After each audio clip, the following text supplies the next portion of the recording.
Do you like your cum smooth or pulpy? I wish I didn't have eyes. What spells are you thinking, Sock? I don't know, but I think the website I'm using has like the third-party stuff on it. Yeah. And one of them turns one of my arms into a tentacle, and I can attack people with it. What the fuck? That's just... What the hell? Wait, that's so relevant right now. That's crazy. Last session, we left off a little later on in the afternoon on a beach at the edge of the Bell Coast in the middle of a heavy storm. You had just saved a young man named Corvin from getting in a boat and rowing himself to his death by drowning in the maw. His parents and uncle arrive shortly after this and help him get him back home. Previously, you had learned that those who were being compelled by the maw had recently lost someone to it within the past couple of years, but his uncle, Davin Ashcroft, states that Corvin did lose his mother, but that was over 3 years ago, and she died far inland, implying that, you know, whatever was doing this, you know, is learning or, you know, expanding upon itself.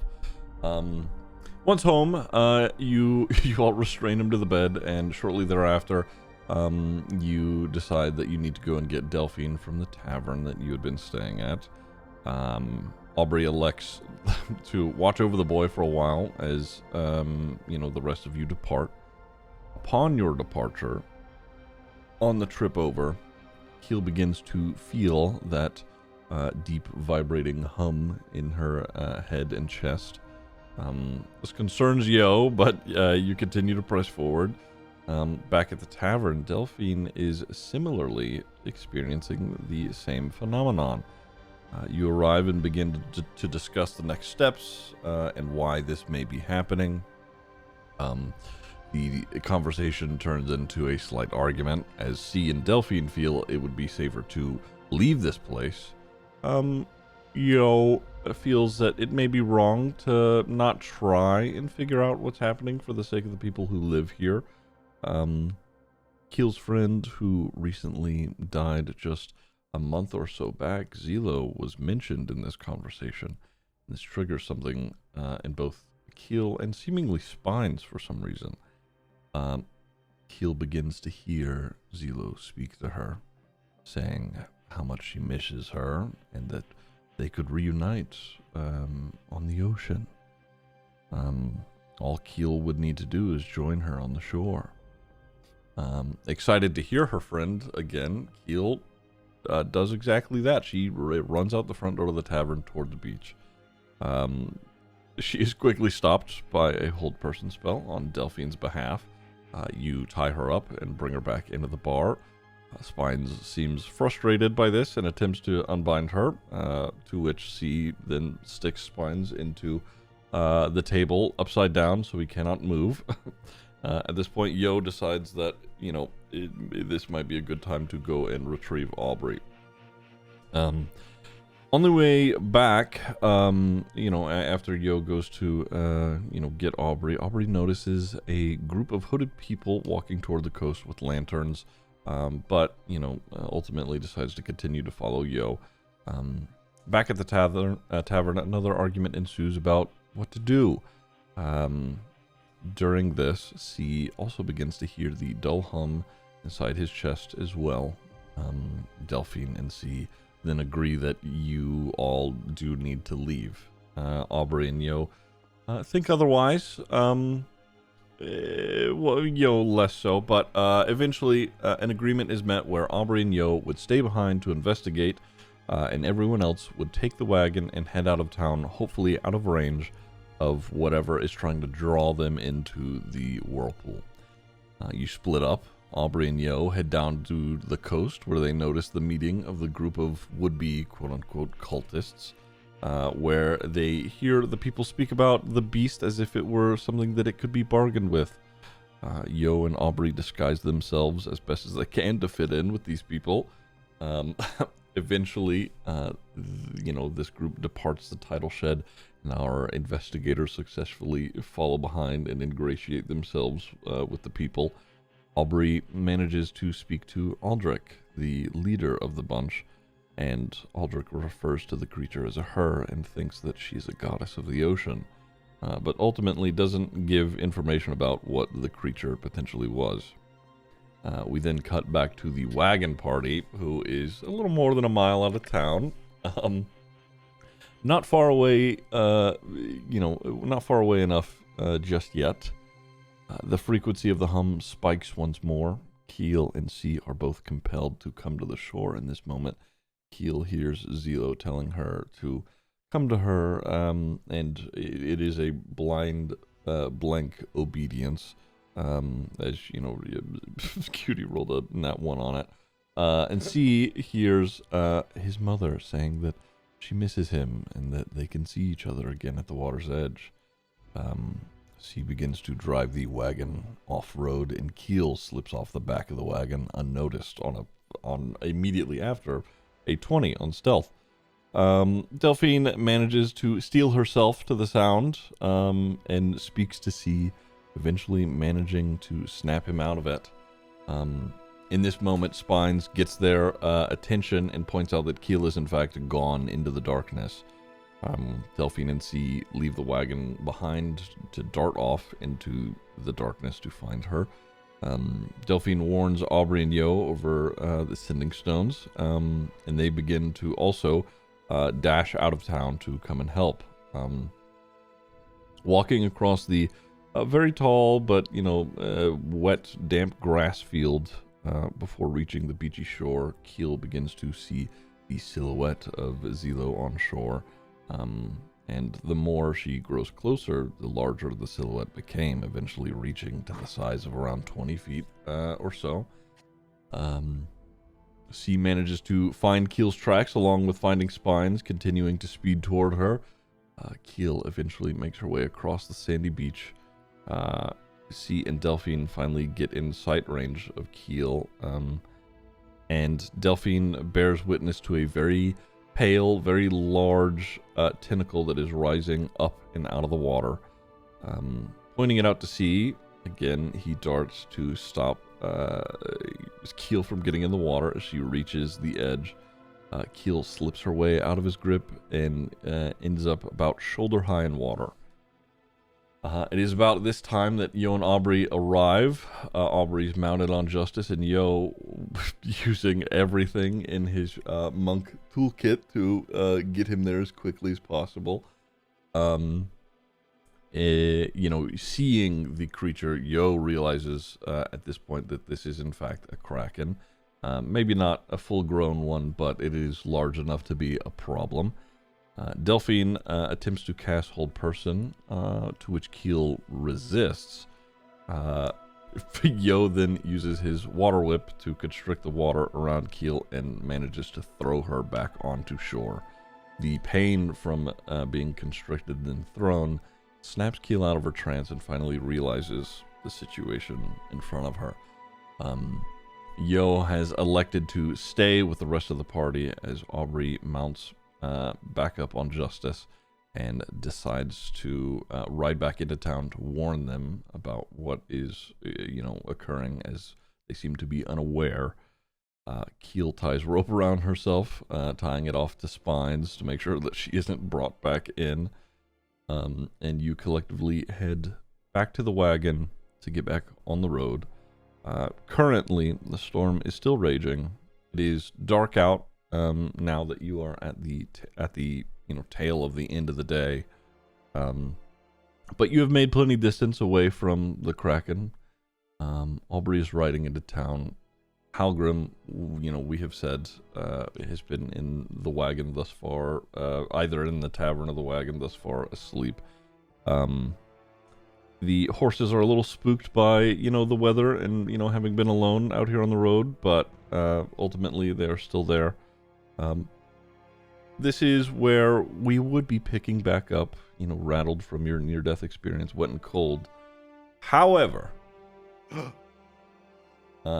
as we did decide, before we left Blackstone, that upon Sock's return, we would be doing a flashback to just before we left Blackstone. Wait, I got this. Hold on. Oh, you can't hear it. Fuck. Well, I'm doing flashback music. there you go. I heard it just barely. I'm talking flashback music. Flashback music. There you go. Perfect. Okay. Let's get back here quickly. That's not what I wanted. Where is it? Sure. So, Blackstone. The last couple of things that happened in Blackstone that, suck. I guess I didn't really recap this in the thing that I sent to you, but if I remember correctly, you guys got back to Blackstone, you had the run-in with your brother, and then there was a conversation with Vasmora. Were you there for that, Halgrim, or no? I think so. Okay. Yeah, she was basically like, you gotta go. Yeah, okay. I think the events following that were, you all headed back to Delphine's. Delphine, you sorted out your family's home to become a spot where those in need, or those that, are seeking shelter from everything that is happening in Blackstone, could be able to use your house as like a healing house, or even just like a place to stay for those who may need it. There would be several different, acolytes that would be occupying the space to, help those who would need it before, you eventually all departed. But before even that, I would, say that you guys are currently at Delphine's house, having, you're more or less prepping to get on the road here, but you guys did decide that you would, in fact, make Halgrim go and visit his family. So I will, let you guys do as you please here in this moment. You are at Delphine's house. It is, it's quiet. It's very solemn. At the moment, you've just been, sort of given it flat out by Vasmora that things suck here in Blackstone at the moment, and you'll likely be departing for quite some time before you'll be back.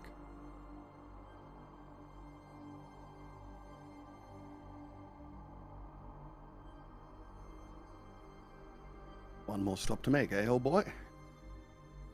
I think this is a good idea. I'm not going. Let's just go. What do you mean you're not going? It's just, it's not a good idea. I mean, no, listen, we've got more important things to do. Halgrim, Nothing as someone more important than family. Yeah, okay. No. We've got, we've got places to be, people to see. The places will stay, and the people will be. Well, Halgrim, that may be so, but I put my legs up on the table, am not leaving this very dangerous city until you go talk to your brother. I don't care if you leave or not. I don't care if you come with us either. You can stay. Damn it, that didn't work. Fuck. What do you want me to You say? don't- I don't listen. Me and my family don't really get along. That was not the impression from the brief conversation that we had. He appeared to greatly miss you and was quite excited seeing you. That's right. He did look excited. Okay, well, just me and my brother don't get along too well. My other brother. This is just gonna be awkward. You know how family things are. It Halgrim, is an awkwardness that one day you will miss. the reality is we may never be able to return here, Halgrim, you included. You will regret it if you don't go and talk to them now.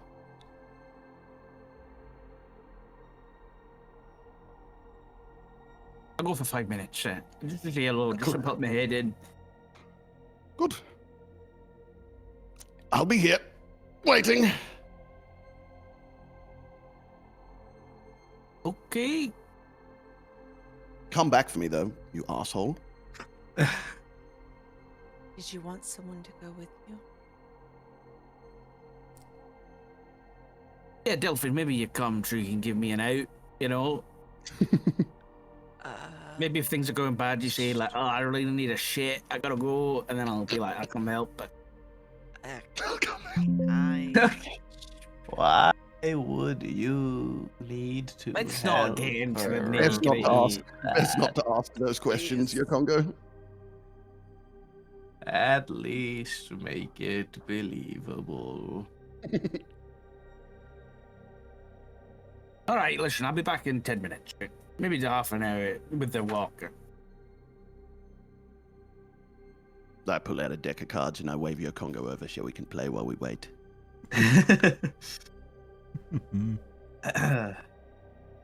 Okay. All right, I head off. Who all is going? Not Is it follow behind. just Delphine and Halgrim then, huh? Yeah, I'm on a way behind. Okay. That's who they want to go, then that's who will go. Okay. Let me do a thing really quick. On.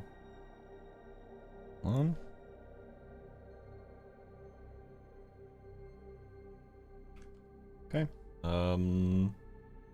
Alright, there we go. Excuse me. So, it takes you, you know, a significant amount of time. I would say like, an hour or so's walk to get, you know, across the city back down, you know, into the forging quarter. Yeah, I mean, you know where your family lives, Halgrim. You know, things are a little quieter now. I would say we're around like, we'll say like just into the afternoon. You're talking like, you know, maybe like 3 p.m. or so. Going towards the Stoneheart family home. What is it? Can you describe to me what it would, you know, look like? I mean, your family has helped build this city for, you know, generations at this point. What does the Stoneheart family home look like, Sock? Oh boy. I think it's like over the top dwarven architecture. Very kind of pointed and blocky in places, but it looks nice. It's not like a mansion or anything. It's a little bit bigger than an average house in the area. But there's lots of greenery and plants and that kind of thing. As big as it is, it still looks like a home.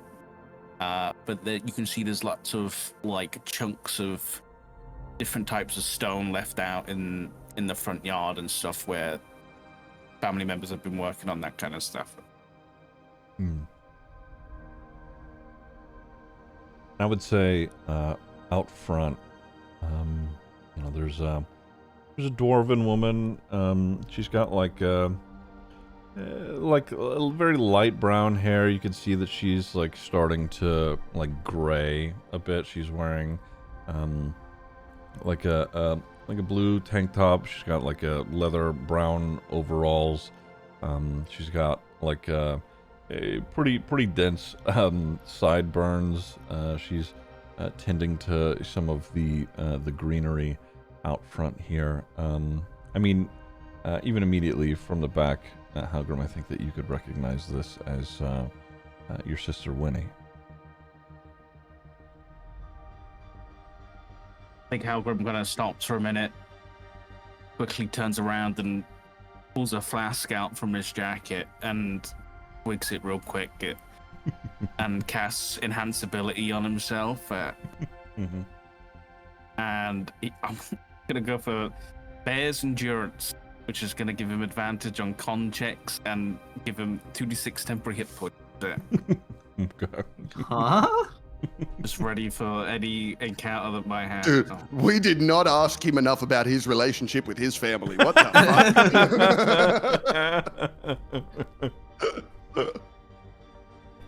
Should I be but- concerned? No, just a bit of, liquid courage. Doesn't hurt anybody.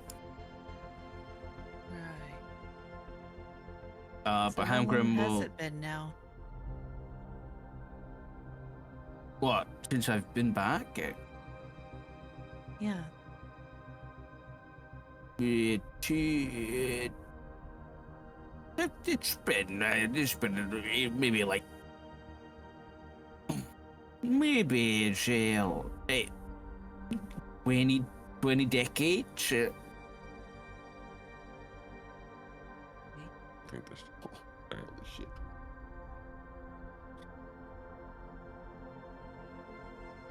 All right. Well, I'll just stay in the back and read a book until things get uncomfortable. Okay. Well, you shouldn't really start reading then. And Halgrim kind of straightens his back a little bit and starts walking towards the house. As you approach, When he gets sorry, go ahead. yeah, when he gets closer, I think he'll kind of lean down and tap his. Wait, who did you say this was again? This is Winnie, your sister. Oh, yeah, I'll tap her on it. Winnie. She, she turns her head, and, looks up at you. She's, yes. What's the matter? How can I help you? There's a brief moment here where she doesn't even realize who you are, but you can read on her face she is trying to figure that out. And then after a moment, there's a squint. She's, is that you? I'm afraid so. Yes. Oh, and she sort of opens her arms. She comes and gives you a hug. She's, what?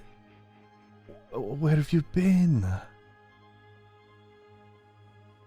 What are Busy, working. What are you doing here? This is, you know he's going to be angry. Oh, I'm well aware. But I came to see, the family. Say goodbye. Again. Say goodbye again. You've just got here. What do you mean? I know, but I can't stick around. I just wanted to put my head in.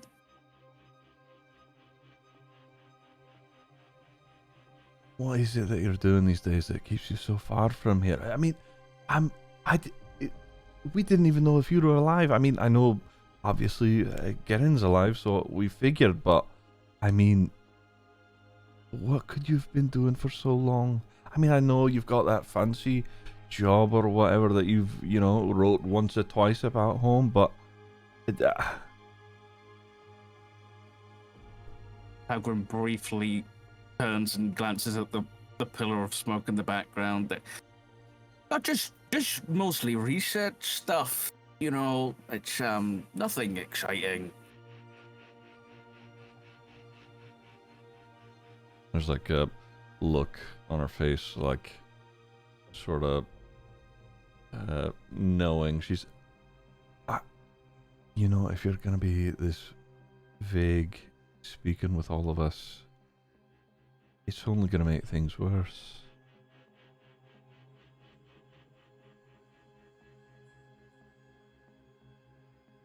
Yeah. I don't think things can get much worse. Anyway, why don't you go maybe a cup of milk? You and your fucking milk. Do you want me to let him know you're here? Probably What? She like grabs your shoulders. Halgrim, what do I tell him? I'm in a state of shock myself. Oh, I disconnected it. Oh, That was Yeah, Yeah, I everybody. think we all It was did. I think we everybody. all did. Yeah. oh shut. Oh, okay, good. What was the last thing you heard? You and your fucking milk. I Oh. heard probably a good idea. Oh yeah, no, that's actually no, that's what I heard. Yeah, that's Okay. She's Yeah, I think as she's walking in, Halgrim will like wave his hand and druidcraft some of the flowers and give them a boost. But then, like in the same action, after he casts a spell, he kind of coughs into his hand, and there's like a spatter of blood that he quickly kind of wipes away. She just before she like enters the threshold of the doorway, she turns. She's Halgrim. What am I supposed to tell him? I mean, I'm still in a bit of shock myself. Just, I don't know, just tell him I'm here.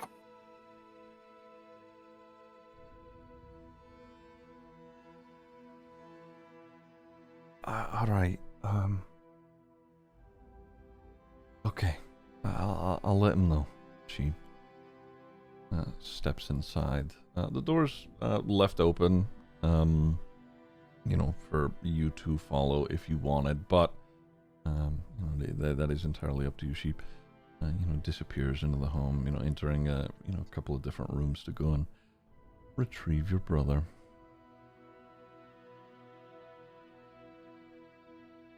You have Is the I think I imagine them having a bit of like a nice porch with like some chairs and tables. Is there somewhere Halgrim can sit down? Oh yeah, for sure. All right, I'll lead Delphine up the porch and get as comfortable as you can be.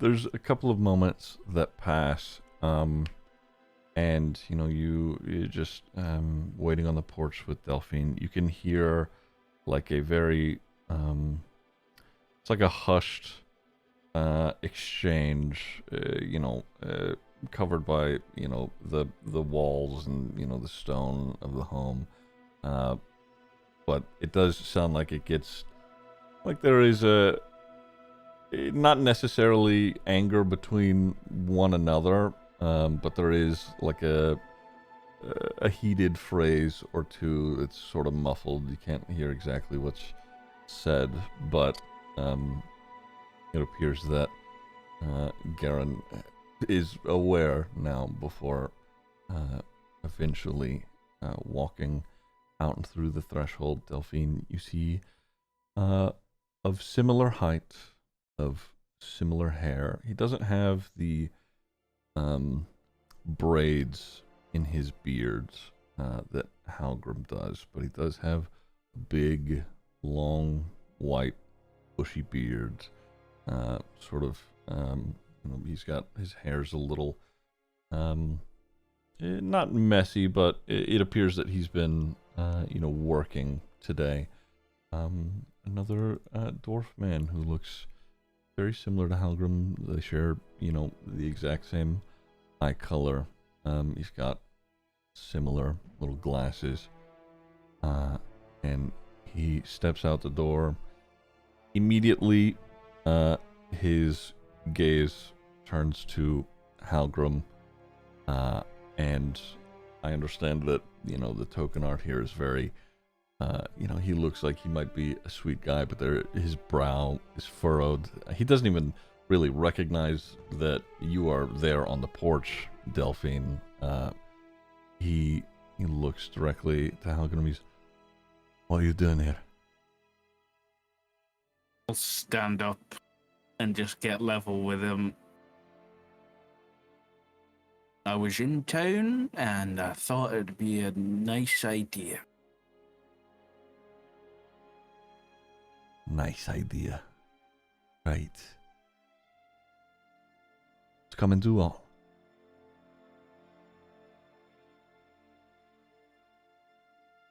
Just see the family. Been a long time.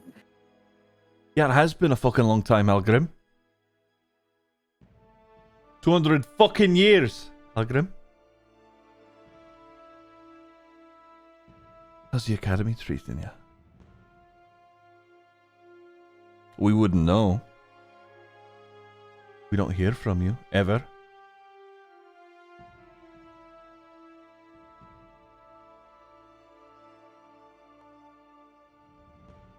They paying you alright?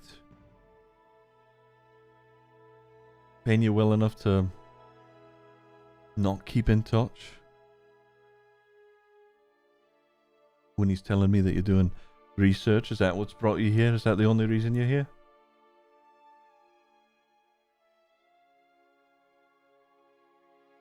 No, I didn't. This isn't a planned visit, Garen. No, that'd be too much for you, wouldn't it?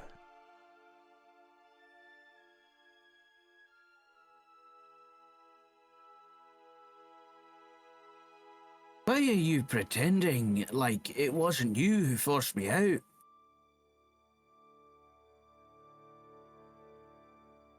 He steps forward and goes to hit you in the face.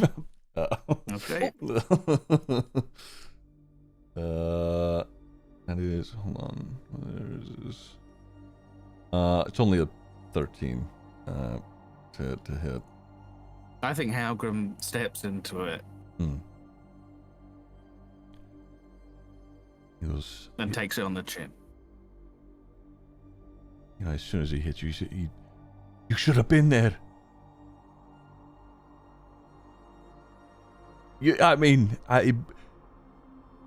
You've missed so much. Brom's he's a full-grown man now. Maz, she's on a less. And he sort of, like, stops himself. And, you know, now he recognizes, Delphine's presence. He's, sorry, who's your friend? Oh, yeah. That's Halgrim's like rubbing his chin. Yeah, that's a good friend of mine. This is Delphine. Delphine, this is Garen, my sweetheart of a twin brother.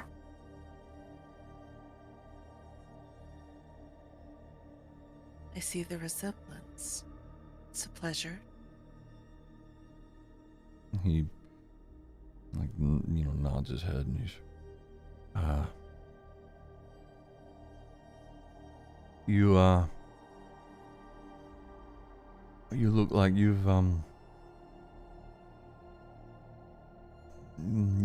come from just across the way, my lady. Have you been sent? I mean, my brother says that you're friends, but No, we are friends. We met a long time ago.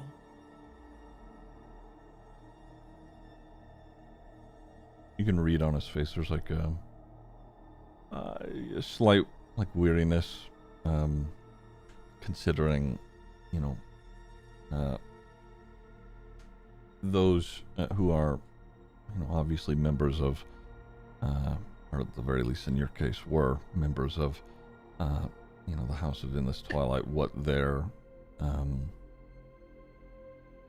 what a large portion of their reputation is here in the city, especially in dealing in death. So there's like a slight worried look on his face in regarding you, but all the same, he does his best to keep a respectful demeanor. He's right. Sorry for all this. It's sort of unbecoming.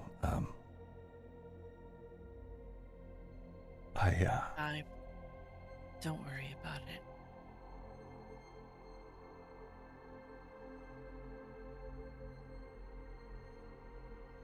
I'd be upset with him too if he went ages without speaking to me. I know what that's like.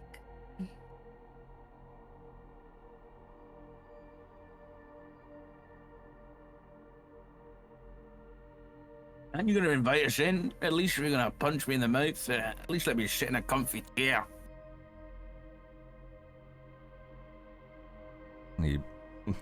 The demeanor that he was trying to, compose himself for speaking with Delphine immediately, you saying that, turning back, it is, brow furrowed again, angry.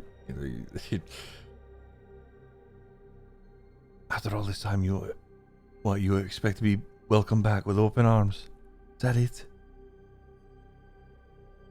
No, but we were always taught to treat guests as pleasant company and not leave them on the doorstep.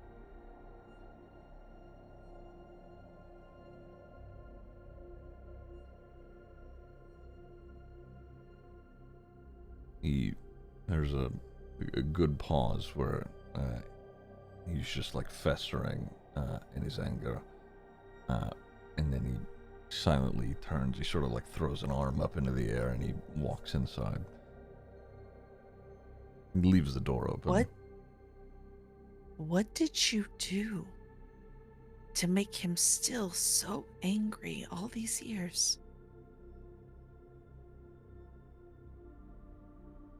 He's just an angry man. Okay, well, the same can be said for you. Do you hold grudges like that? Yeah. That's a lot of hurt.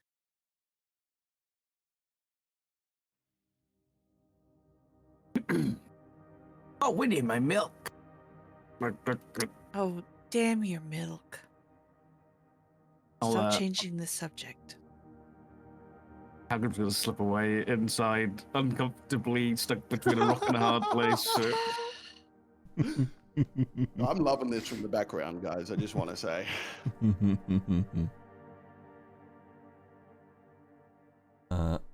Walking inside, it is, well, I suppose, what does the inside of the home look like, Sock? I think the vibes are very warm and welcoming and homely. At least that's what it was when Halgrim lived here. I don't know whether it's changed over the years. I would say that it has, similar vibes to that still. A little less so now. There is a sort of like obvious telling via the environment that it is being, well kept as best as possible, but there is like more like, small piles of just, random minuscule mess here and there. Like it's sort of reminiscent of people who are working pretty consistently and don't always have the time to keep everything so tidy. They're, keeping busy as they always have, but there's less structure than there was, once upon a time.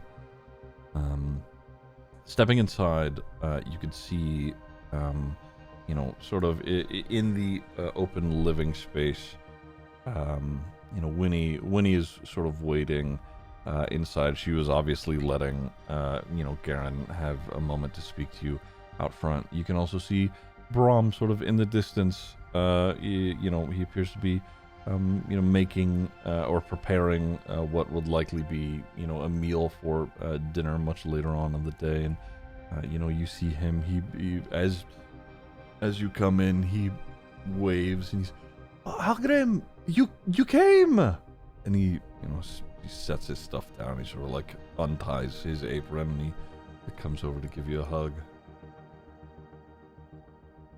Yeah, you asked me to come, so I'm here. Well, and he he stops to look at Garen, who's gone to. He's sort of like sat down in one of the chairs, like harumphed, just angry in it. He's he sort of tones down. I'll be honest. I mean, Garen said that you. Discord, please. Oh, what happened? Yeah, disconnected again. Oh no, not like this. Disconnected again. What was the last thing you heard? Brompton to Garen. I see. Yeah. Brom turns to, Garen to look at him, who's like, he sat down in a chair, sort of, just angrily, still staring over at you. But Brom, Garen, he said that you likely wouldn't. But I mean, I'm happy that you're here. It's good. I'm cooking. I'm cooking dinner for everybody. I know it's probably not the same when you were here. There's not a lot of children running around. I mean, but it's yeah, you should stay for dinner, no?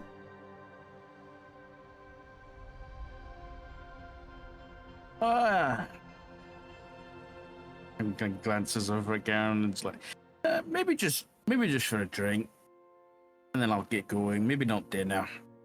Okay, I'll get something ready for you. Okay. All right. Heads over and Winnie, she comes over and sort of she puts a hand on your shoulder. She's, well, I for one am happy to see you again, Halgrim. Where are you headed after this? I mean, I know you said that there was some research that you were doing, but I mean, I'm curious.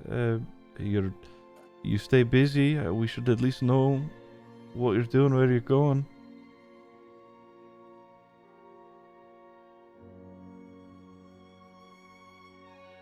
I think Halgrim kind sits there for a minute, looking around, that kind of taking in everything that's changed since he's been there. Well, I have been doing a lot of research, but I'm on a bit of a hiatus at the minute from work.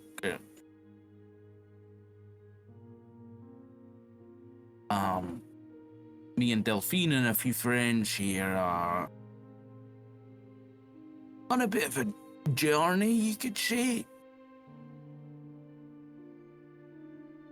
We're looking for some things, and it's important. You can see Winnie goes to speak, and Garen, he's, in the chair. He's, you ever just going to be straight with us and tell us what you're doing, or is it always going to be the runaround? He's being as forthcoming as he can. I'm sure that it's not exactly what you'd want to hear, but there are certain things that we're looking into that we can't really speak about very openly. But we are working on research and searching for things for a very important purpose. Give me persuasion, Delphine.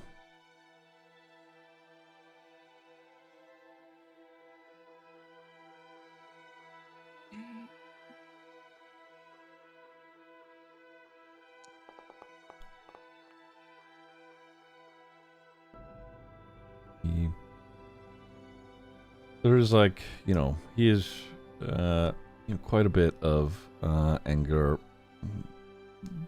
pent up, but there's a moment after you say that where he sort of he takes a breath and he nods, sort of just like a silent recognition. And Winnie, she's, all right, well, where are you headed after this? Is any place fun? What do you know of Bannerhold? The few folks that I've ran into from Bannerhold are always, I've seen the big, brutish guys.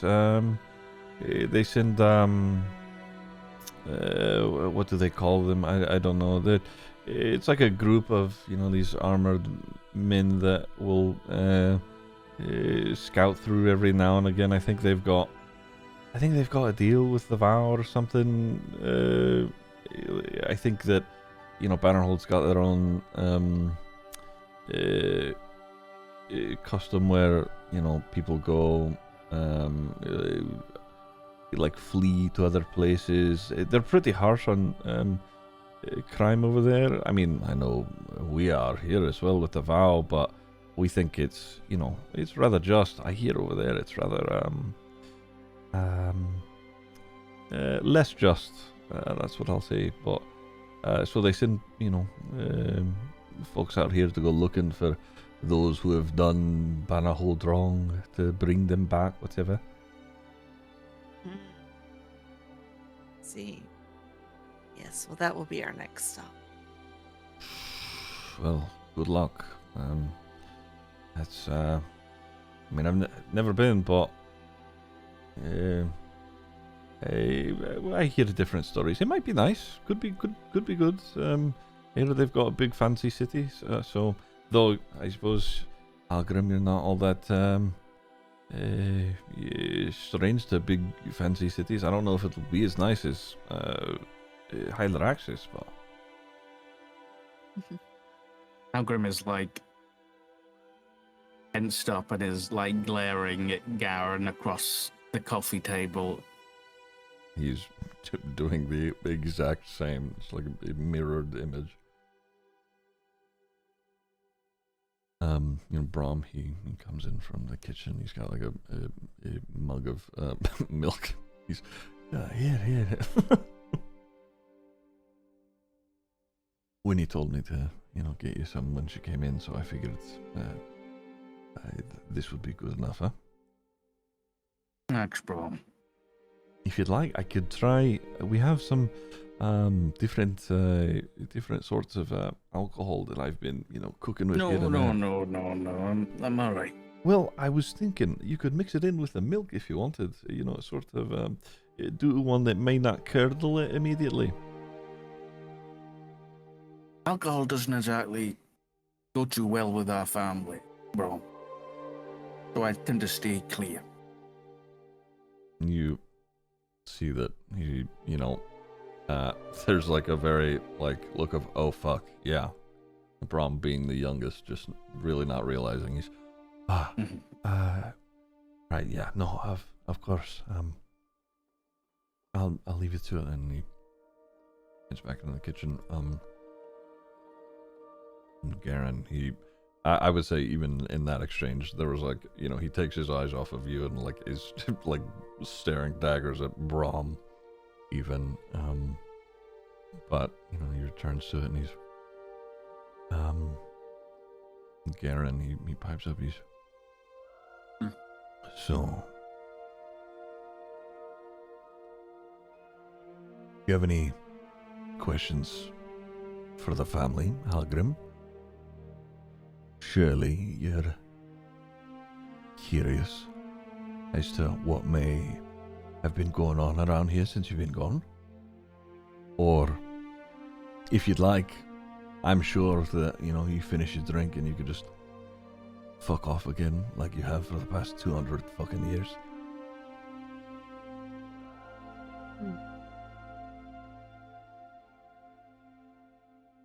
What did you want me to do?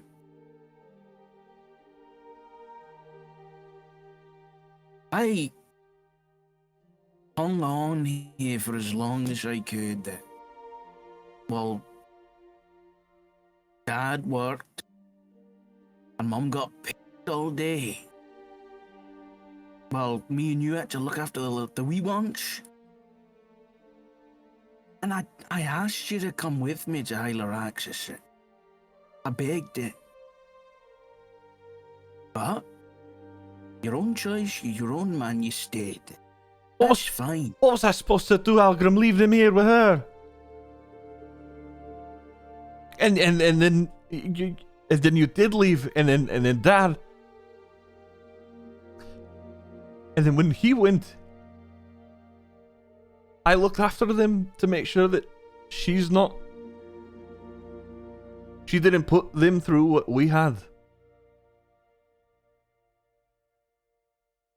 It's just been me for a long time, Halgrim. It wasn't just you, though. I came home. I dropped everything. You know, I worked for those old blood fuckers just to put money and food on the table. And all I got was side glances and a hard shoulder from you because you blamed me for Dad's death. How's that fair?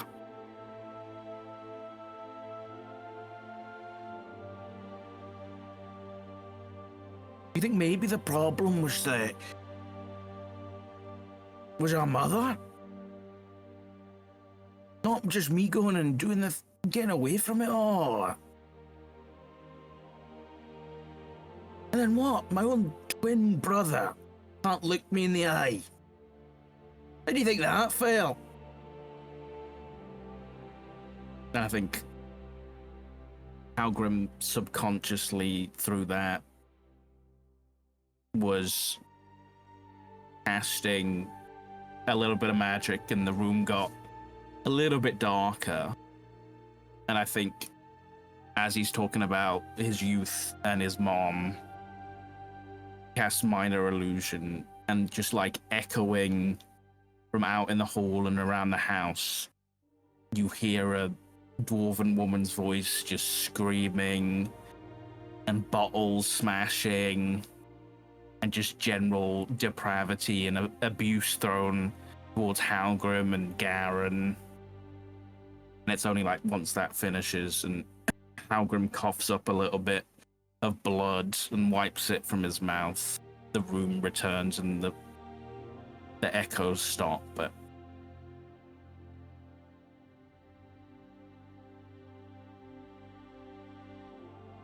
Garen. listen, Oh, sorry, go ahead. I've come to say goodbye. 'Cause I figured that's what you wanted anyway. Halgrim this time casts Weave's Way, and the tether appears between the two of them.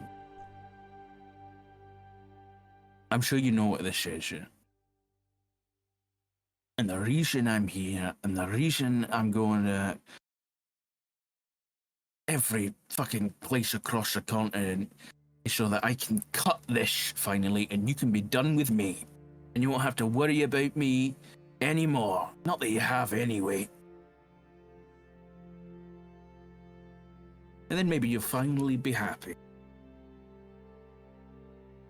When you say that, he like stands up and like leans across the coffee table, and he's, "That's you've got it wrong, Halgrim. That's all I fucking wanted was for you to be here. I know it wasn't good for a long time, but I was angry. I am angry. It's all I wanted was my brother to be there. I was angry then, and I'm angry now that I had to figure it out on my own for the young ones. How to navigate that woman. I know that if I had went you with to Hyler things may have been easier, but Dad worked so fucking hard. I wasn't gonna let that fall to the wayside so we could escape to some other city in a place we don't know. You're wrong. I did want you here.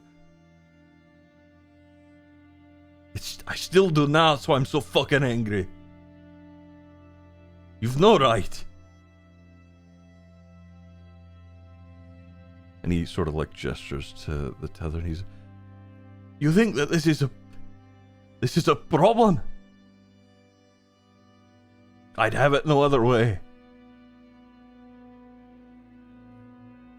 And Winnie, she comes over. She's got like a small rag that she gives to you, Halgrim, to like clean up the blood.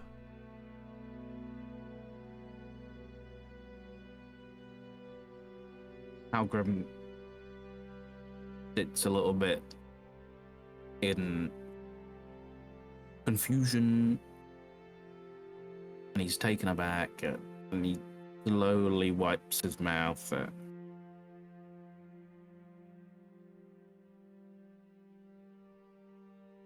Garen, I'm dying.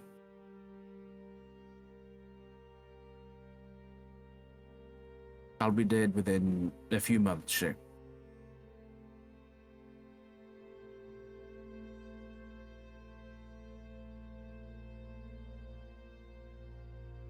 So, I'm getting shaved so that I don't cause you any more pain. And the rest of the family.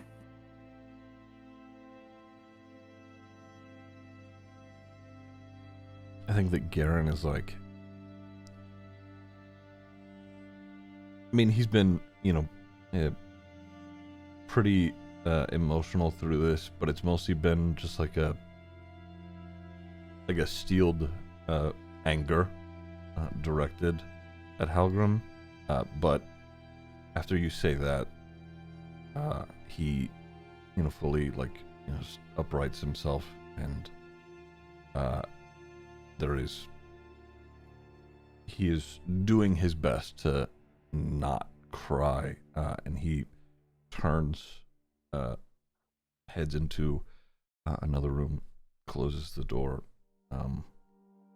and there is, I think it's sort of easily recognizable that there's a quiet sob. And Brahm, he comes over, he sort of, puts a hand on your shoulder. Is that true, Halgrim?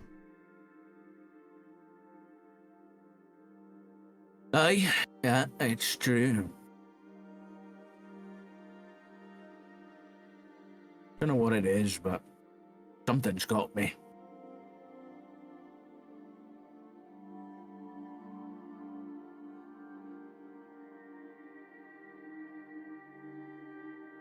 You can see Winnie is also just... She too is, doing her best to, hold it in. Brahm, they don't know what it is. It's...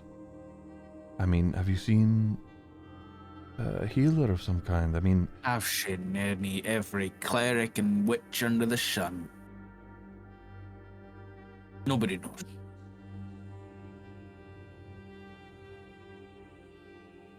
It's okay, though.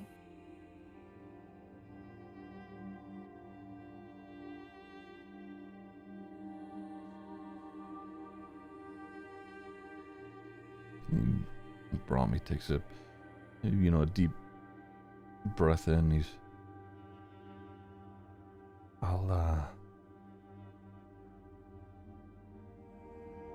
I'll go make sure Garen's okay. He steps off. No, just leave him to it. I think maybe it's best I get going.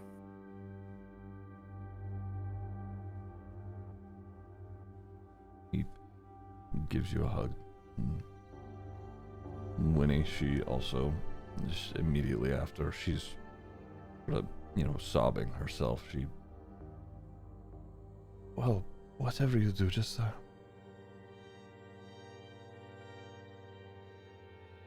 just be safe with whatever time you got left, huh? Aye, I will. And I'm sorry I wasn't here. Especially you, Winnie. I'm sure I didn't teach you how to be a proper gardener, because whatever that shit is outside, it's terrible. She, Oh, she sort of like shoves your shoulder. She says, "We're stonemasons, you prick. I'm not very good at it, but I'm learning."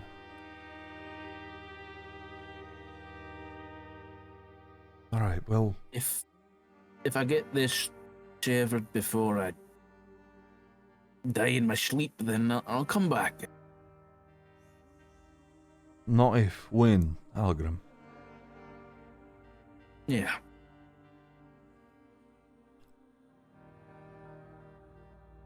Okay, well, you take care of your older brother, okay? She nods.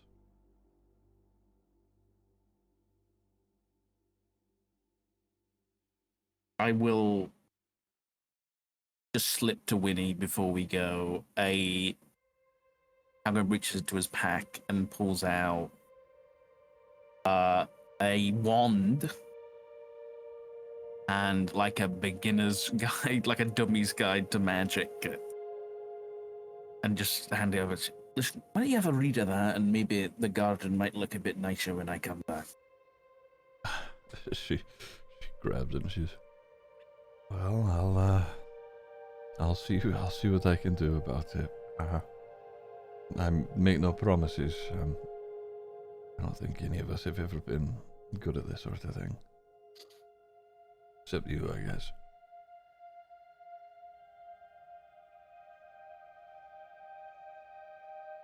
Halgrim will give Brom a slap on the shoulder, and then he'll look around the house one more time, and he'll head out.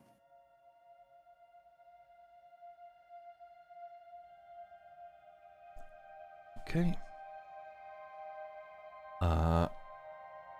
Heading back to Delphine's house, it, takes you around that similar amount of time to get back there.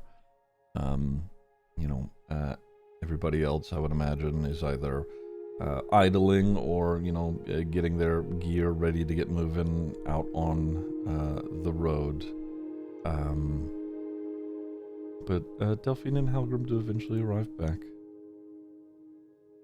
You walk in the front door, and you just... That's fucking bullshit, you Qonqo, you're cheating! No way you pulled those cards 2 hands in a row. I am not cheating. I would never do such a thing. Okay, well, you might not be cheating now, but don't pretend like you never will. Here's the gold, and I'll slide over. It's a pot of like 20 gold. I slide over my 20 gold to him. I'm going to take that out of my character sheet. Just for the bit. Oh, welcome back. How'd it go? It went. nobody died. That's good. Right? Hmm. I feel like I'm missing something. As though we have missed an important conversation, Aubrey. Family drama, your Qonqo. It's never as exciting as you want it to be. Or it is more exciting than it should be. I suppose we'll never know. Did you get everything wrapped up at least? Do you feel good about it? No. I feel worse than when I went.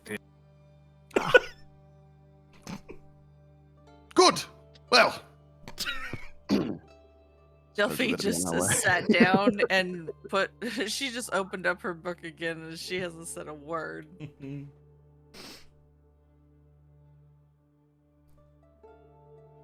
Okay. If that is all that we want to do here in Blackstone, I would say, moving forward in time once again here, I would say instead of just the normal rest that we've been, implicating over the past a couple of days in character or so for Halgrim. I would say it's more of a less than natural sleeping. Halgrim is sick after all, and it appears that is certainly the cause of his downtime over the next couple of days. But either way, we return back to the wagon. It is dark. The night has officially hit. It is raining. It is wet. Let me do this. We've just saved Keel from being grabbed onto by a kraken. Aubrey, you are mounted atop Justice, darting back towards the Belkos to warn the people of the town. In very, very different tonality here as we pick back up here in the future. But you have a moment to yourselves, and also we will cut to Aubrey here in a moment. But we are back at the wagon. The wind is heavy. The rain is happening. It is dark outside. Let me do this. Can we establish before we do this, was Halgrim sleeping in the wagon or sleeping in the tavern? I would say in the wagon, because if everybody was planning on leaving town, I would imagine they would have got Halgrim to do so. All right, perfect.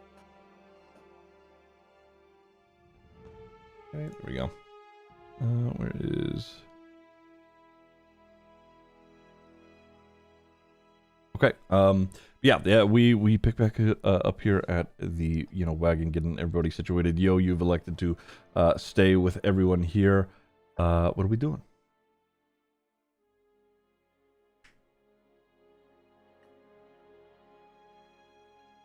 We got the ring going again. So are we still sticking around, or can we leave now?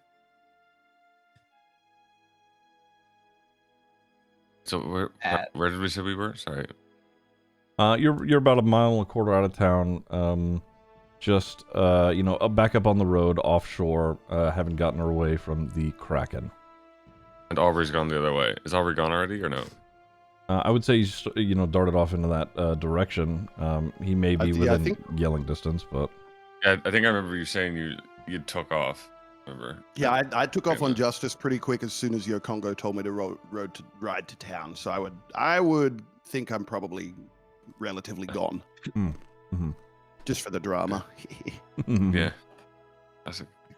Ziggy won't do anything like that. Right, sorry, go on. I believe we should get some distance from town and consider our next steps carefully. You need a distance from the water, not necessarily the town. Yes, that is what I meant. I have never seen a kraken this close to land before. It is strange.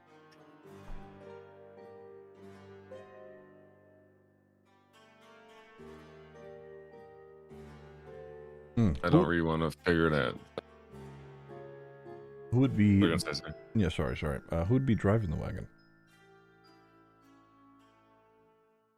Keel would be opting to be on spines rather than in the wagon at the moment. Okay. While tied to spines. Probably Yo, because he's the only one who probably won't be getting Yeah, I was gonna say. harmed. Mm-hmm. Okay. All right. Get Sorry, go ahead. distance and discuss what we will do once we are away from its influence. Yes, I'd very much like to be rid of this cursed fucking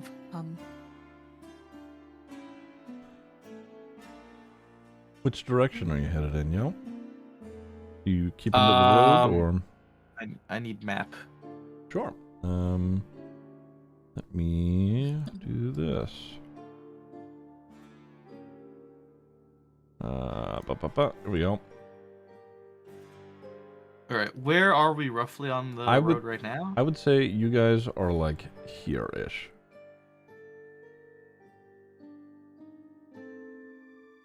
Okay. Here, yeah. There you go. I think we'll just continue on the road we're going now, in the direction towards Bannerhold. Okie doke. Yeah. We'll do this as you guys continue marching on the road itself. We'll cut back to Aubrey quickly. Aubrey, running back into town. Where's the first place you're going, you think? Is there like a bell, like a gathering like bell in town or anything that like is there a big bell anywhere on a church in the middle of town, anything like that? I would say there is harbor bells. So like when a ship is returning, they ring a bell for people like the harbor crews to get ready to be unloading. And it also lets people in town know that like a ship is returned. There's potential for like family or loved ones to be on the boats so that they could come and see them, stuff like that. Okay, I'm gonna go to the bell and I'm gonna start ringing that motherfucker as much as I can. Just ding, ding, ding, ding, ding, ding, ding, ding, ding, ding, ding, ding, ding.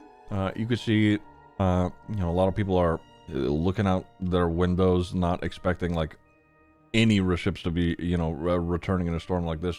Kind of confused, looking out toward you. And I would say, Davin, he's sort of Davin was back at the family and watching Corvid. Never mind. But a lot of people, they've sort of are peering their heads like outside. Some people like open their doors, trying to figure out what is happening. Who's doing this, why. Remind me the name of this town. Bell Coast. Good people of Bell Coast, come out of your homes. I have important information for your safety. Oh my god. There are some people who come stepping out. As I do this, I'm going to, what's it called? I'm going to use my channel divinity. I think I still have that, right? Have I used that this long rest? I don't believe that you have. No. To give me +5 to persuasion for the next 10 minutes. Okay. I was gonna say, this is giving like lunatic wearing a sandwich board, ringing it down, saying the end is there. It is a little bit. It is. I'm literally like standing. It's pouring rain. My hair's drenched. I'm standing there just drenched in the rain. It's I imagine it's loud and it's a bit of a storm. Mm-hmm. And so I'm yelling at the people.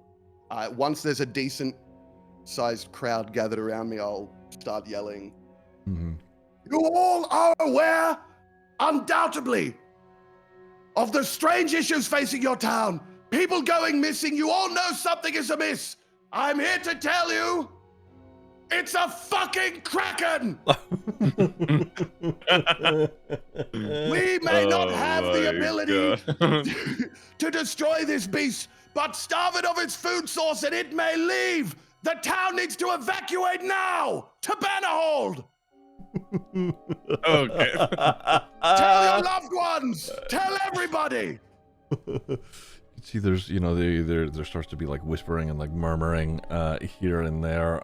There's a good, I would say, like being where the position of the bell, there's a good like 40 to 50 somewhere, maybe a little more than that. People who are all just sort of standing around outside of their homes or businesses or wherever they're coming out from. Give me persuasion, Aubrey. Lordy. If I'm not mistaken, I think you are also out of luck points. I don't think we've rested since I used all my luck, so I think you're right. Yeah. But I have my +5 to my persuasion. Mm-hmm. Okay, 25. 25.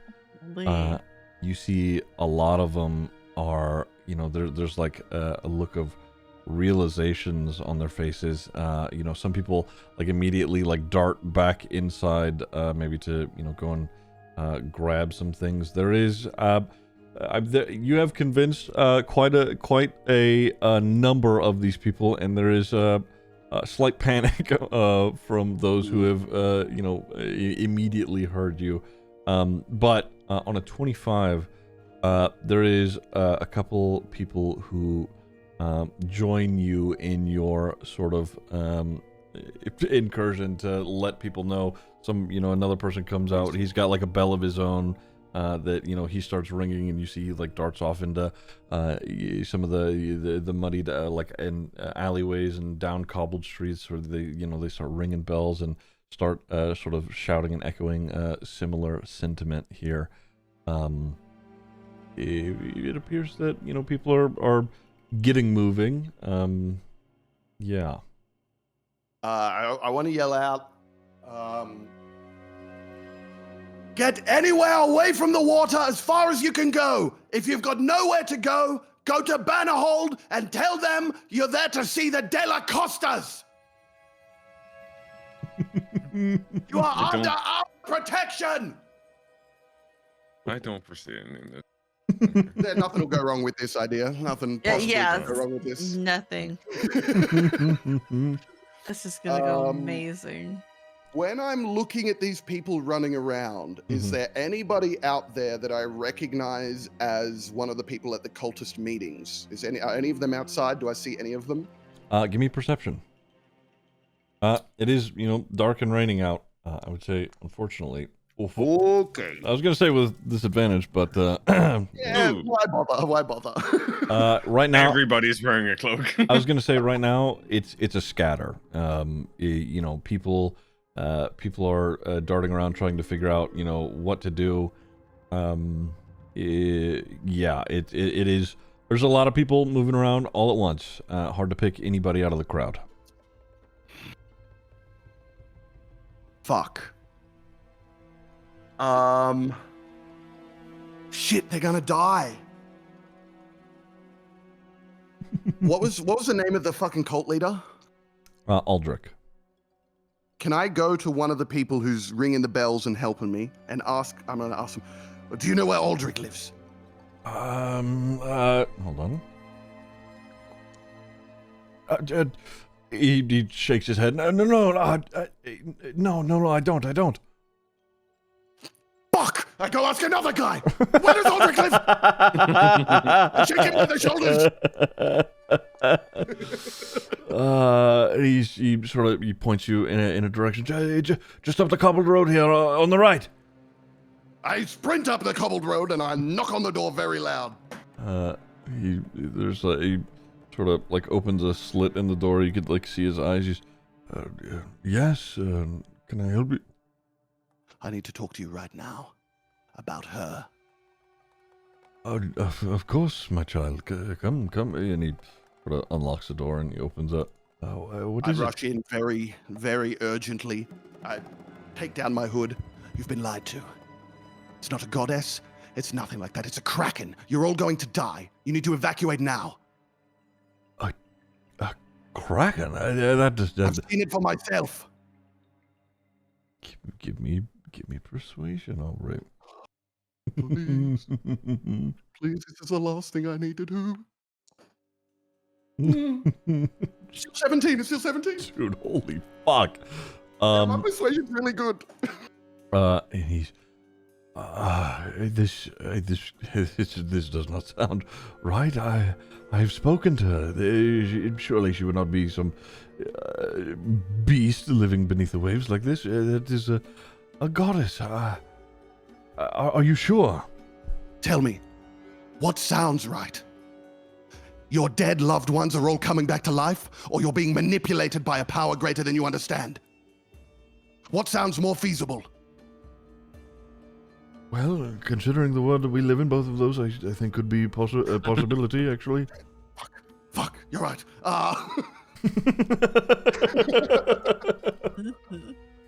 Okay, let me ask you another question. Have you ever heard of a story of someone's loved ones coming back to life that it didn't end in disaster? No, I don't suppose I have. I'm going to leave this town, and so is everybody else. So I'm going to ask you, do you want your life to end with a disaster, or would you like to keep living to the end of your days? If you want to keep living, you and your followers make your way to Bannerhold. Tell them you're under the protection of the De La Costas. And I turn around and I walk out the door. Okay. To be determined on what occurs there. Where from here are you headed, Aubrey? I will, at that point, I'll probably just like check in with all the people ringing the bells, make sure they're getting as many people out as possible, informing them that this might be beyond our power to deal with, and that if we can, like I said, if we can starve out of its food source, it may move on and they can return to the town after some time. I explain all that to whoever's helping me, and then I use my sending stone to check in with Delphine, find out where they are, and I'll make my way to them. Okay. Give me, so this roll, it'll be for the totality of the Bell Coast. It's a town made up of, near 1,000 or so people, maybe a little less than that. Getting everybody moving, to get the whole town out, to displace themselves, would be a tremendous feat. But with the reasoning that you have given them and the help that you are being granted, give me one more persuasion roll. You could do so with advantage. If the end result, if you get, like, let's say another 25, I would say, more or less all of the town is gone. Maybe a few people remain to try and, salvage what they can, or let people or travelers coming by know, like, what is happening. 20, again, you get a lot of people that are going, a section or two of the, stubborn townsfolk stay. 15, it starts to become like half and half. There are still going to be a lot of people here. These are their homes. They have their ships.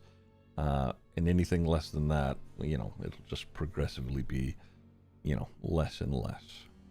Okay. As far as I can tell, if we can get like half the town out and the other half doesn't listen to me, then we fulfilled our promise. Okay, we tried. Okay. But I'd like to get everyone out, maybe. Oh, yes! 28! Fuck. Ugh. That is holy Paladin. Yeah. Whole time is Thanos now. Okay. You're faster than they are. Your friends are already on the road. You've been, darting in and out of town on justice already. They won't be leaving with you, but That's fine. Ideally, we get to Bannerhold before them, so I can tell everyone what the fuck's going on. Right. Moving throughout the Bell Coast, through its streets, everybody is starting to get moving. People have lanterns lit. You can hear the sounds of bells. People still yelling. The small harbor town has, come alive here in the quiet, stormy evening. Difficult as it may be to be moving around in the middle of a dark storm, it is much scary to be at the potential threat of a great beast that could, tear these buildings asunder with ease. They will be moving out. It will take them some time, but you again, on justice, ride out of town back towards everyone else. I would say that we could, rejoin with one another out on the road. It is dark. The wind is harsh. It is still raining. But we can all, sort of gather back together here out on the road. I'll inform everyone what happened in town. And anyone who doesn't have a place to go is headed to Bannerhold. Our business here is done. As far as I can tell, we've saved as many people as we can. We should leave.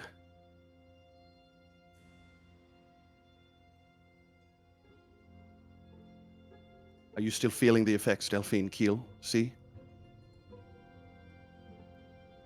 Are we? As it stands, you are not under the, direct command of the creature, but there is still just barely. I would say it's much, much, much less now, but there is still a faint little feeling of the hum there. And I would say even there is like a sort of feeling attached with the hum. There is anger in in the feeling that has been granted to you. Yeah. But otherwise, it is weakening as you continue onward.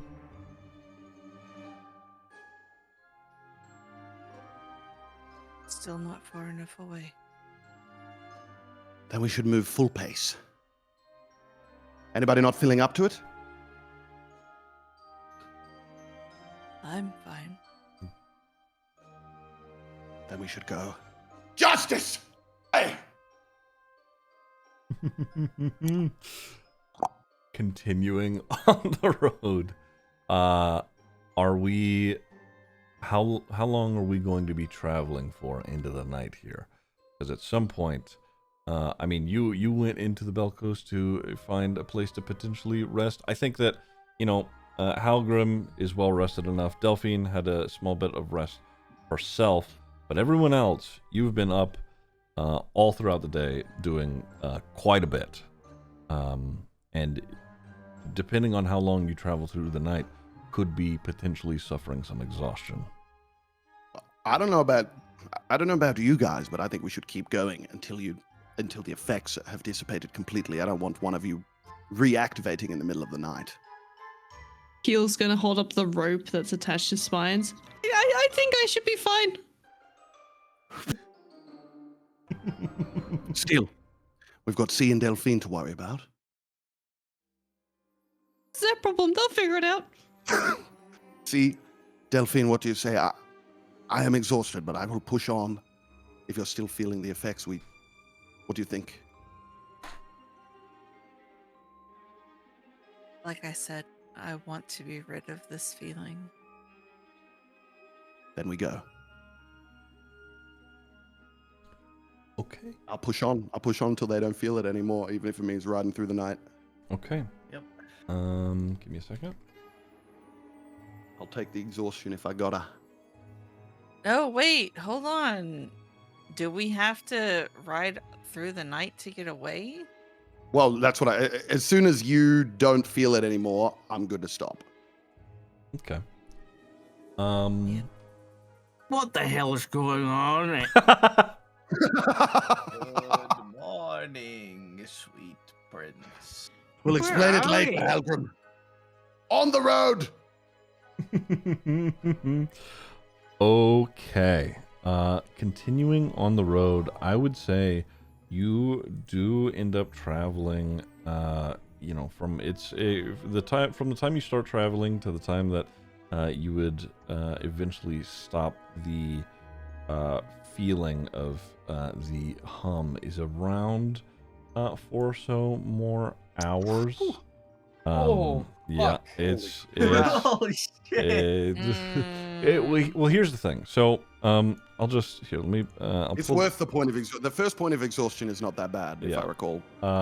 You guys are traveling from the Belkos sort of all the way sort of in this area here. It's sort of, ending up around this area. So you're still sort of like traveling along the road where, the maw is. It is only up until like this area where things start to clear up a bit more. What you're saying is we should have gone up to Gramcall, huh? Maybe just like you could have went up to like base of the mountain sort of thing. That might have helped, but continuing on the road, it has taken you some time. I'll tell you what. Everyone who is not Halgrim and Delphine, because they did, get some rest over the past day or so, give me a Constitution saving throw. Hold on, before you do, anyone within 10 feet of me gets something on their Constitution saving throw. Hold on, I have to work out what it is. This is the first time my aura has meant anything. Within 10 feet of me, if you make a saving throw, you get a bonus equal to my charisma modifier, which is +3. So everyone gets +3. If they're within 10 feet of me, they get +3. con save? Yes, con save. Yeah. Con save +3. Oh, I've got +10 with that. Wait, do I get +3 as well? I would imagine. Yes, I do. You So or a friendly 16. creature. I have a +10 to this roll. Very nice. 21. What the? Wait, that Oh, aura's crazy, bro. I have a +10 every time. Wait. Almost. You make it with your charisma save? Because that's what you did. Wait, did I do a charisma saving throw? You did. Oh, It's shit. a con Yeah. save. It's a con save. Yeah, con my save. bad. I pressed the wrong thing. That's okay. That's okay. Let's try that again. Oh, my god. That's Okay. crazy. Yeah, fuck you, Ziggy. Well, yeah, hey, I'm fine with that. I feel I- confident about you. I into the night without suffering any sort of exhaustion. Finally, Delphine see Keel. There is no hum that plagues you any longer. Out on the open Ziggy? road. Yes. I'm assuming the cutoff for the con save is what, like a 10? Yes. I think Yo should fail it because I kind of fucking dusted all of my energy to get over there, and I think Yo should be exhausted. Okay. If you want to elect Yeah. to have a point of exhaustion, you are free to, yo. Yeah. I've got more energy than I usually do. I feel great. You know what? We should go back and fight the Kraken. It's this little smiley face thingy, right? Yeah, you enabled the point of exhaustion, yo. Yeah, you're good. Can you remind me what the first point of exhaustion does? The first point of exhaustion is you have disadvantage on ability checks. Which doesn't include attacks, right? Correct. Yeah, okay. So it's not, Level it's not 2, crazy your bad. speed is halved. At level 3, you have disadvantage on attacks and saving throws. Level Okay, 4, so level 1's not too bad. yeah. Level 4, your hit point maximum is halved. At level 5, your speed is reduced to 0, and level 6, the 6th level, you die. I've never gotten past level 1 of exhaustion. I don't know about anyone else. Yeah. I've taken level 1 before, but I think you have to have like a class that gives you exhaustion for some ability to reach level 5, surely, right? Yeah. I would say traditionally speaking, exhaustion was made for like old D&D where it was like you dungeon crawl, meat grinder, you're taking fight after Yeah, fight after yeah. fight after fight after fight. Yeah. Mm-hmm. Yeah, that makes sense, yeah. But, narratively, there's, exhaustion could be a thing. Okay. Well, 4 hours away, it is the middle of the night. What do we want to do? You are finally out of range of the Kraken. Do you continue to press onward, or are you going to try and find somewhere off-road for you to rest? I don't know that I can keep going. I would greatly like to sleep. We should find somewhere to rest. I agree. Ziggy, I know this area relatively well, I would assume, being on the road to Bannerhold. Is this like a safe area to rest? Safe spot I could find, or like a, safe enough? Give me history with advantage, Aubrey. Also, yeah. Just give me history with advantage.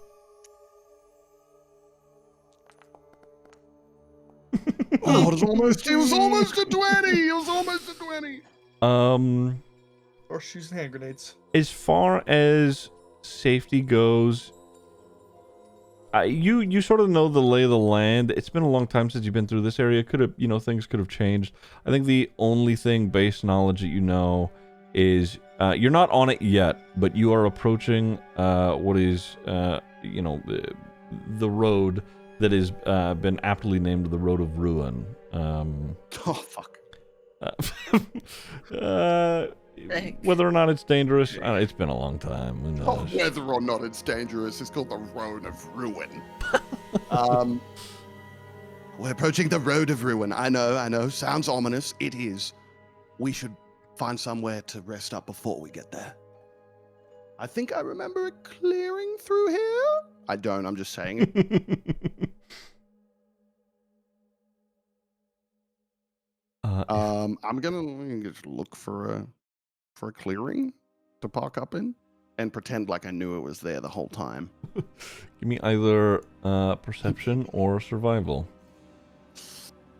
Oh my god. I've imagined they're both dog shit. Perception +0, survival +0. Very fine. Let's do survival. Nice. Okay. Okay. I would say, easily found. A small clearing. But honestly, given your situation, a clearing may not be the best bet. Somewhere with a little bit of some treetops may be useful in this moment. I mean, you have a wagon that has a covering over it that will sort of keep you dry and out of the rain, but fitting 6 full people in it may be a very tight squeeze if you intend on sleeping in it for that evening. Yeah. Which one of you had access to that strange spell, that strange hut spell? Something about a tiny hut? Yeah, I can do that. We should maybe park ourselves slightly in the trees, but I would imagine that extra protection would not go amiss. Especially given the night we've had. Agreed. I can do that. I'll go ahead and cast the Liamon's tiny hut. Okay. Let me... Do I have this? I sure do. Let's do this. Okay. Lehman's tiny hut. How many people can that fit in it? I forget what the space is on that. Caitlin _ Caitlin, thank you for the 15 months. I subscribe. appreciate it. Thank Ziggy you. love, Ziggy love. Welcome back.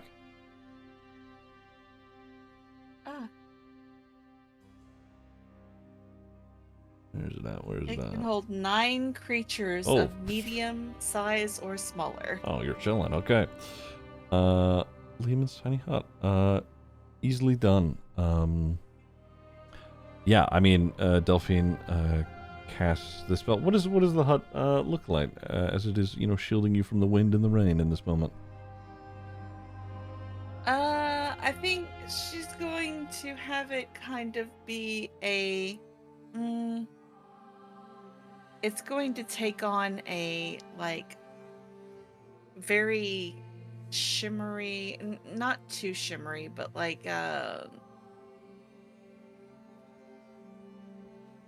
the darkness of the forest.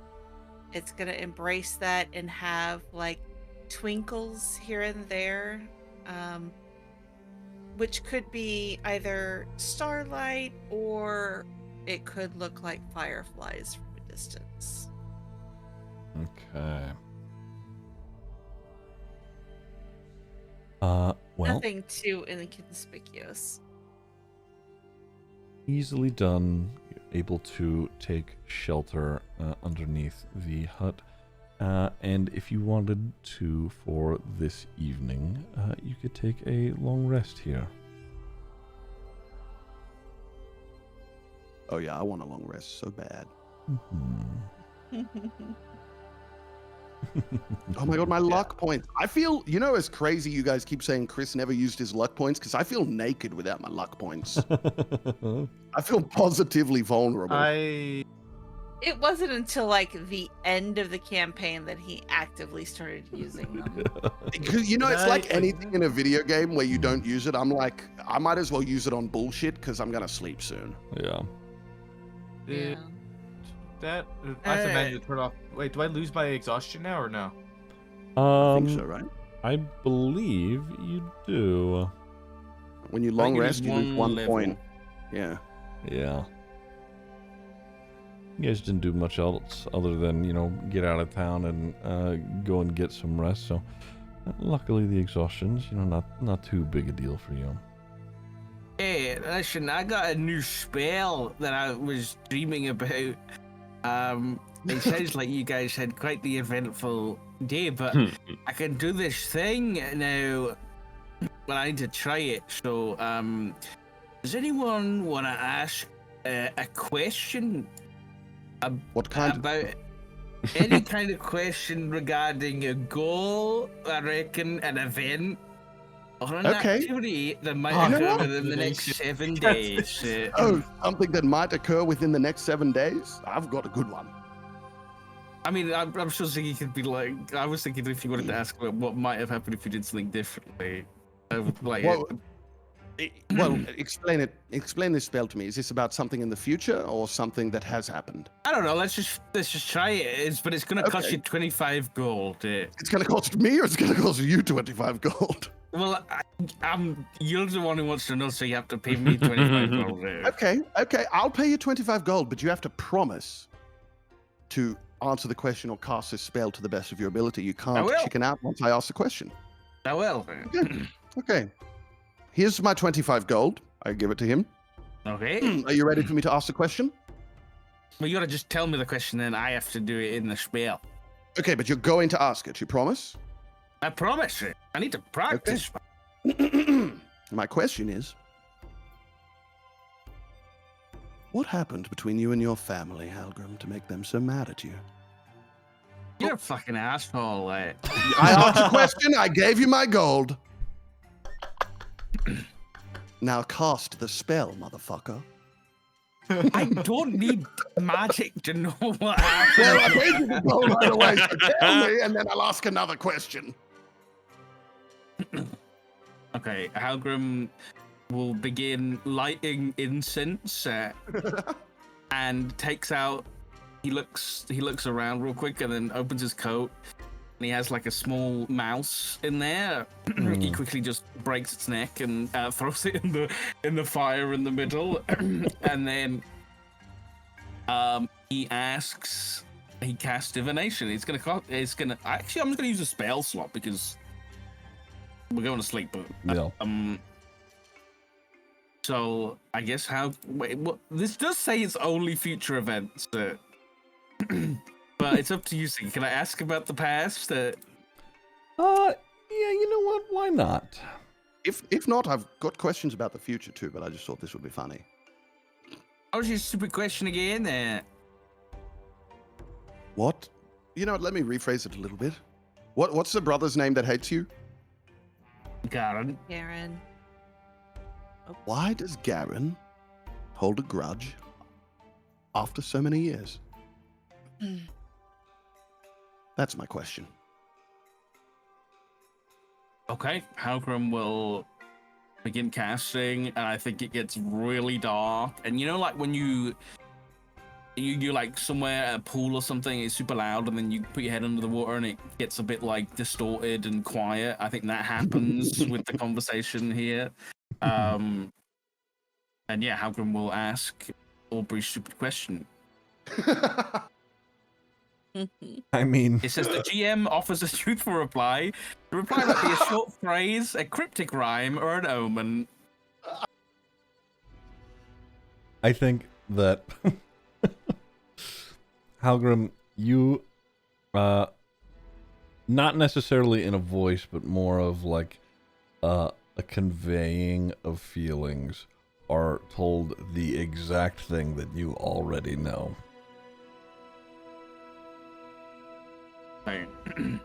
Halgrim will like put on like a bit of a spooky voice and go, Aubrey. Yes. The god said the reason is because you're a little bitch. And he flips him off. No, it's the reason I already knew. It's because it's messy family business and it's none of yours. Okay. Well, listen. We are going to talk about this later, but do you want me to ask a question about the future so you can really test this out? Yeah, sure. Okay. How will I be received by my father at Benahold? Are we going to get there within the next week, roughly? I think so, Ziggy, question mark, maybe? No. Fuck! Okay. Fuck, I was Then really it- going for a then- minute there. That was. Instead of asking that, I say, I've got a question, but it's not going to happen within a week, so I'll ask you in a few days. Okay. What was happening with the Kraken or something? Yes. There was a Kraken in town. There were cultists who thought it was a god. It was manipulating people who had grief to draw them to the ocean so it could, like, eat them or something. 3 of our party members felt it, and they almost went in there. Keel, she tried to run away, and we saved everybody, and everything's okay. And I think I got most of the town out. Oh, I've got a good question. Halgrim goes back and lights the incense, and everything goes dark, and Halgrim will ask, how many people will die in the next 7 days because of the Kraken? Ooh, good one. Okay. In the next 7 days, Aubrey got a 28. Pretty good. I want to see how successful you were. That's a small dice he rolled. I like that. Only one.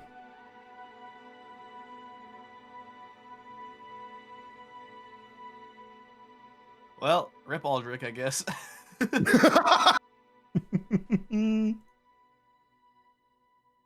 Hey. What did they say? One. Just One? one. Aye. Only one? I wonder who it was. Who it will be.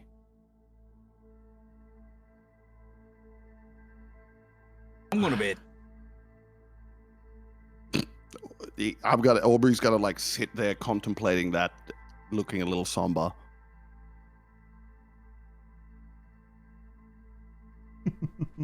I'll keep first watch.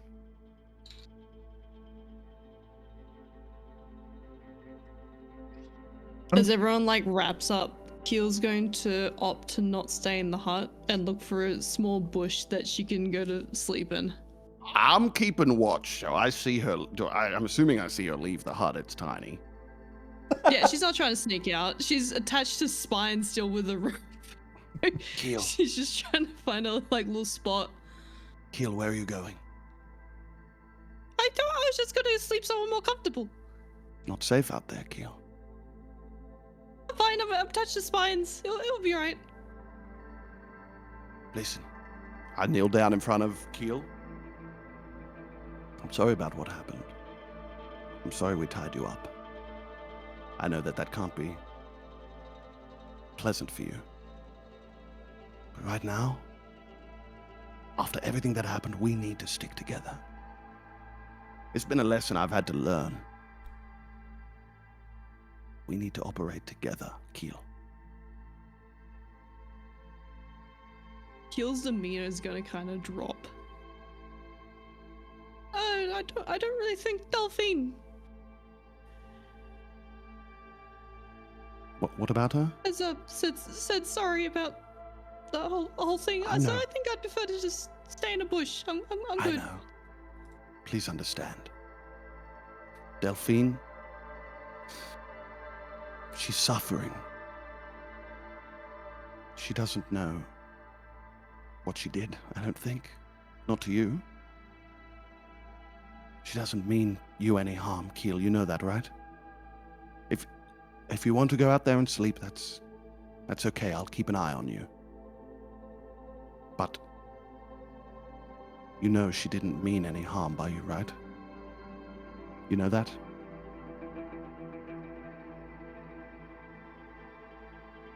Keel's gonna kind of shuffle to the side a bit, and then look at her wing that's been hacked about. I know. That must have been terrible. What we did to you. But you know we were just trying to protect you, right?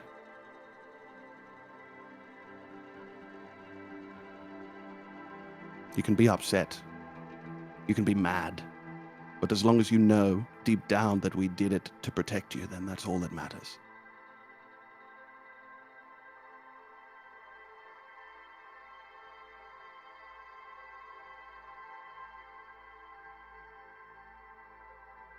Yeah,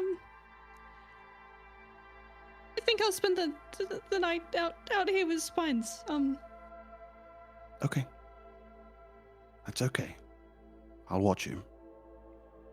I promise, Keel. As long as we are all together,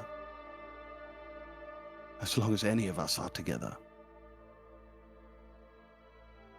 I can't speak for everyone, but I feel we all want the best for one another. Even when we argue, even when we fight. Halgrim talks like he hates me. Delphine and I, we bicker all the time. But you are all my family. Okay? You know that, right?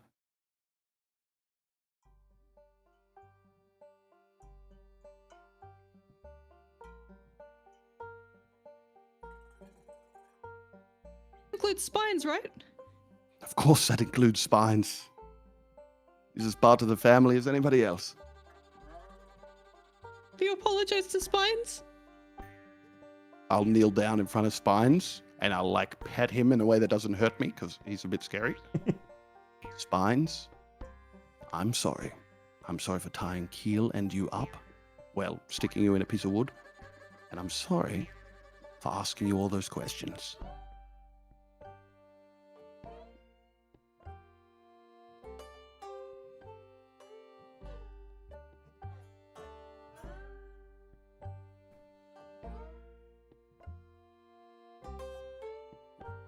Keel's gonna see if Spines has any reaction to that. Not.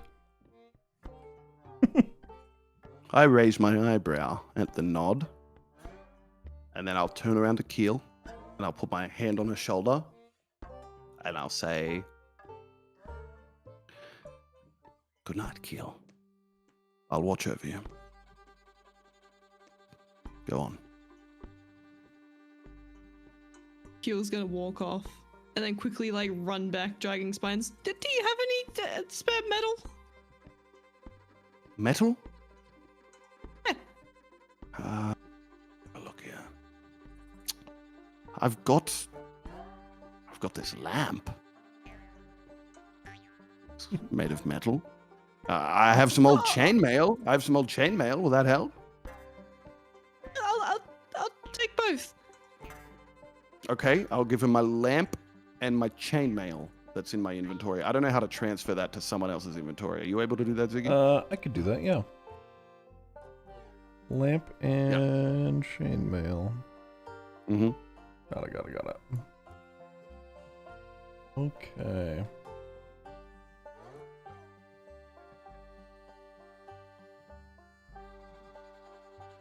There we go.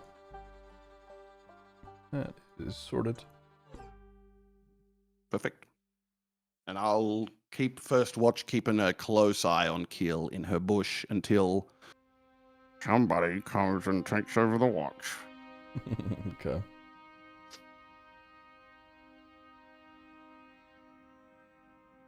Is anybody... Once Keel finds himself a bush, Mhm. he's gonna start ripping apart the chainmail and the lamp. And she's gonna start trying to like kind of build around Spines' neck area. Mm-hmm.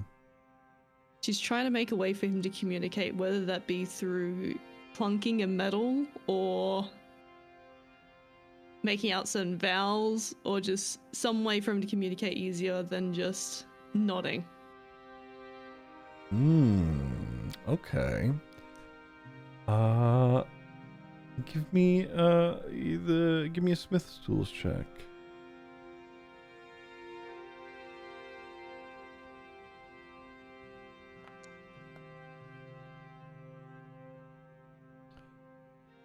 I would say, you managed to get like a good basis. He seems a little, Seems like he doesn't know what to do with it, at least in this very moment. But you do get like a good, establishment of it. Just spending some time overnight doing it. He isn't able to make use of it currently, but at the very least, there is something there. It may take some time for him to figure out. Easy. Keel's going to rest in the bush for the night. She's still tied to Spines with the rope, though. Okay. Is anybody else doing anything overnight? Fucking sleeping.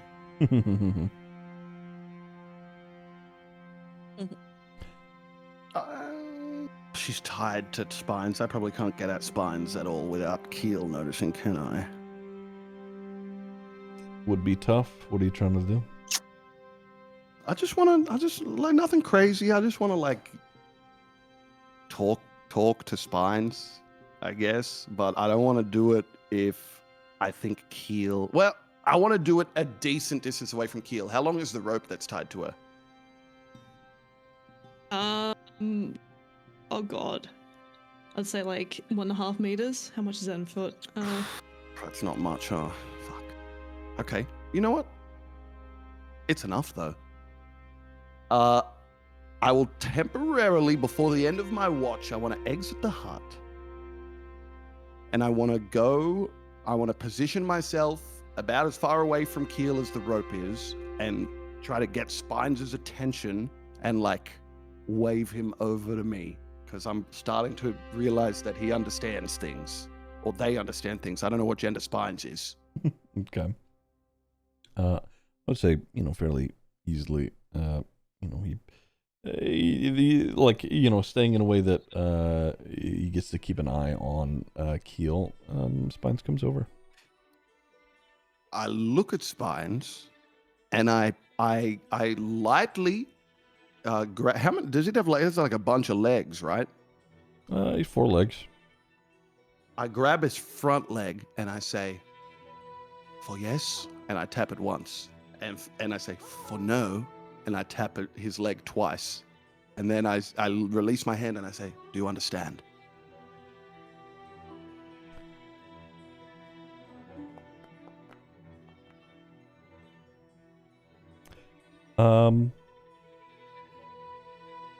He like raises the foot up.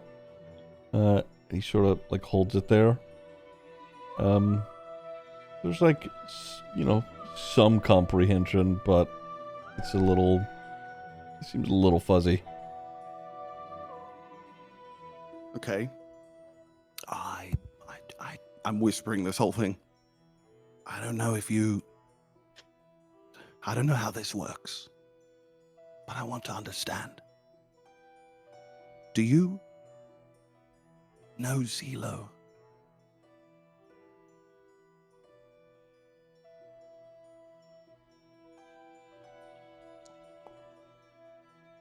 He taps his foot once.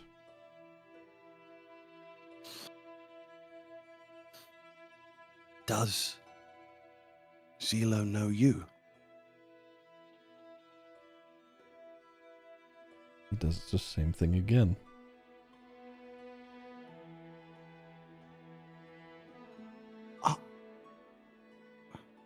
Are you?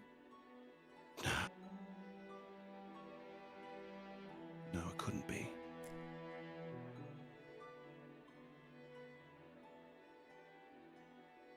Are you in there? This is crazy. Zelo? Is that you? No way. Give me persuasion, Aubrey. Ain't no fucking shot, dude. There's no shot. Ooh, 16, I suspected, but my luck's back, right? My luck's back, right? You haven't rested yet. You're about I to. haven't rested yet. You're right. I haven't. Okay, yeah, 16.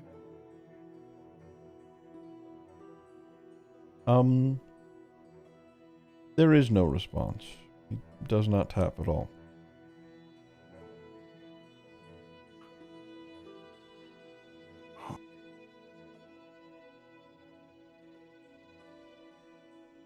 Well, whatever this is,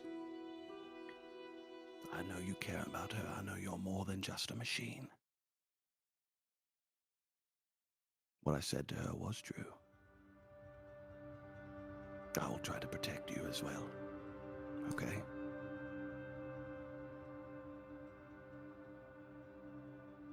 He does like a little nod. I will nod back at Spines, and I will very quietly make my way back to the hut. Holy fuck.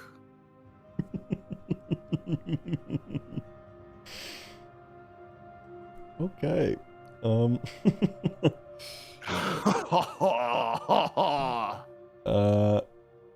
Who would be taking over Aubrey's shift on the watch? I will. Okay. All right. Getting some rest for everyone else. I would say overnight. C. It has been pretty consistent every time that you've slept over the past. I don't know. It's been couple of weeks at this point. You keep having the same reoccurring dream. Maybe it can be interpreted as a nightmare. It's not exactly scary, but it does feel threatening, maybe a little ominous. But this evening, as you rest, it begins the same, where you are in a dark, fairly quiet, jungled forest. It is dim, hard to see, and the only things that you can make out is a figure that stands that is, a fair amount taller than you are, but you see, your eyes and whatever the figure is. It's much wider, bulkier, but it has 2 arms, 2 legs, a very long tail, and it sort of just circles in the dark. And for a while, it was only that figure. But as of even more recently, there's been another smaller, slender. Her eyes are... she's got different colors for each of them, but one of them is green, similar to yours. But it appears to be a more effeminate silhouette in the darkness, who is following along with the larger figure as they circle around you. But, as I said, this evening is a little different, because it does start out this way before eventually those 2 figures fade into a sort of smoke before another third approaches you very clearly. There is no silhouette or shade that clouds this third figure. It is who raised you, who may not necessarily be your birth mother, but she is your mother. And she does not speak words, but given everything that has happened over the past day or so, there is, over the course of this dream, you spend a comforting moment with her before eventually waking in the morning. Okay, let me do this. I have a question. In the hut itself, is there any sort of lanterns that are being lit, or are we, completely in darkness out here? I gave my lantern to Keel, so I ain't got one.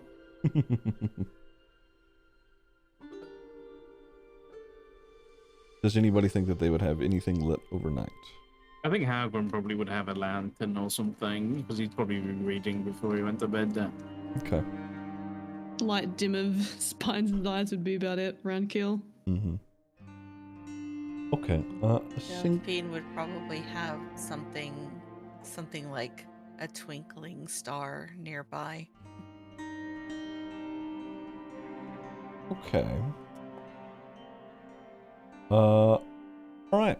So, Delphine, as you take over watch for Aubrey, being the only one awake in this very moment, you see, and you guys are just, sort of like just off the road, in a nearby clearing. It's not, anything crazy as far as, hiding out and camping in the middle of the woods. You're sort of just like getting off to the side to safety. The road hasn't been dangerous aside from the weather, up until this point. So it's not so bad. You haven't had to take the precautions of, hiding out from any, let's say, bandits or monsters or anything of the sort. That being said, hold on, where did I put it? Delphine, I mean, you've got a high passive perception. There is somebody who appears to be initially walking up the road, but is in fact like veering off in your like everybody's direction. They appear to have like it's just one person. It's like a hooded figure, sort of hobbling along. It appears that they are kind of like struggling walking. Yeah.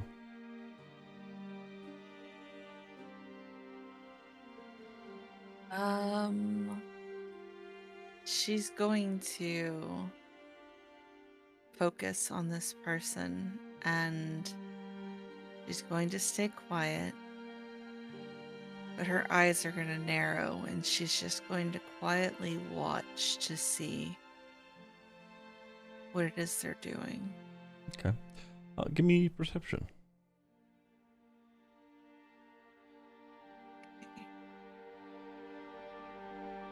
Or insight, whatever you prefer. I think we'll do perception.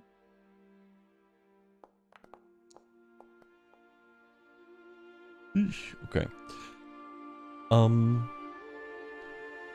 The hooded figure is around, we'll say like either C or Aubrey's height, or even yours. As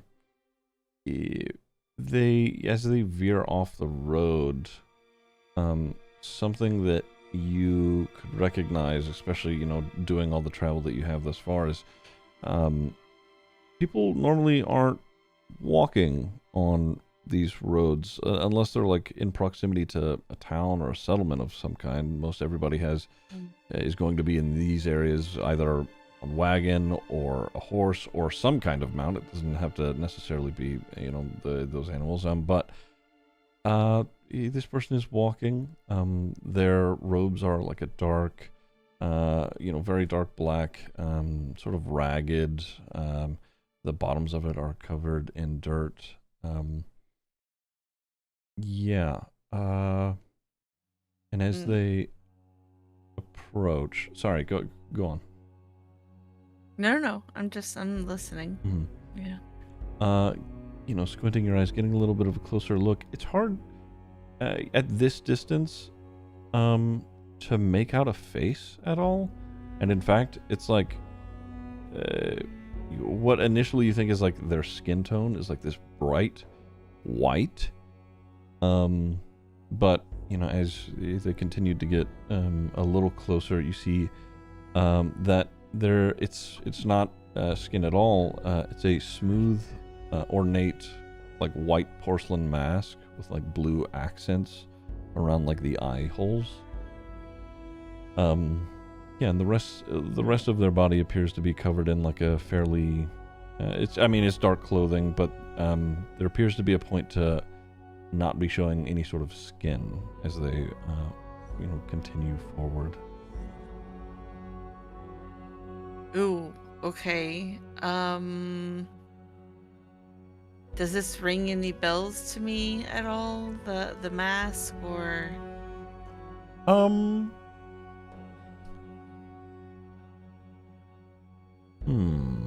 Give me either history or religion, Delphine.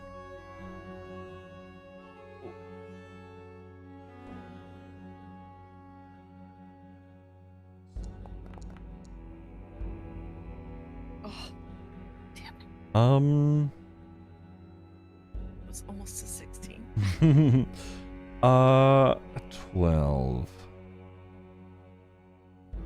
It seems vaguely familiar, but you can't remember exactly what you may recognize it from. At least not in this moment.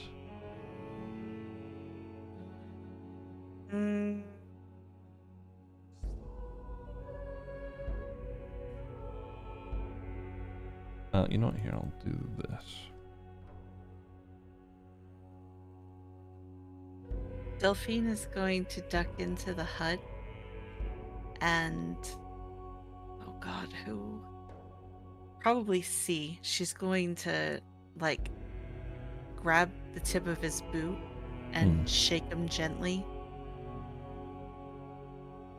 to try and wake him. You awakened. What's wrong? There's someone outside.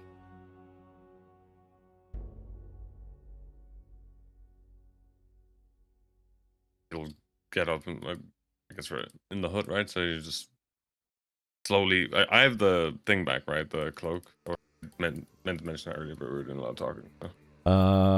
Yo, did you give the cloak back?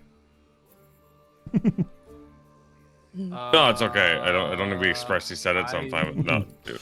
No, it's I fine. don't think I remember to do that. You know, if you wanted to do that at some point, I'm saying that you could have. If not, that's fine too. You know what? What would be like memory? Like what could I roll to remember to do something? History? I was gonna say there's history, or if you just wanted to do like an intelligence check, you could also just do that. Intelligence is probably. That's probably what it is. Straight intelligence. What did I roll? Okay. Oh my god. He's using it as a blanket. He's using it as a blanket. It's not even his blanket because he sleeps inside the shell. It's just on top of the shell. It would be on top of the shell. So if you wanted to grab it from him, you could, but you wouldn't be attuned to it. But it's just on top of his shell. Oh no, we said we only attuned to it once, right? Isn't that what you said? Yeah. Like I still attuned to it, so if I took it back normally you would need to reattune to it, but you know it's fine. I'll allow. No. If I need to reattune, I just said I thought you said that last time, so. So I'm fine with not doing that. I'll take it and put it on anyway because it's fucking probably still raining. So. Delphine's gonna, briefly give him a description and why it's weird that he's just walking alone down this very long stretch of road and the mask. He hasn't looked like he hasn't. It doesn't look like he's looking at us. He's walking in your direction.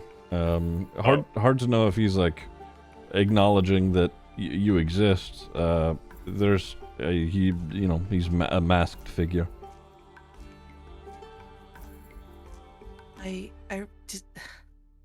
The mask seems familiar, but I can't remember if it's a good thing or a bad thing.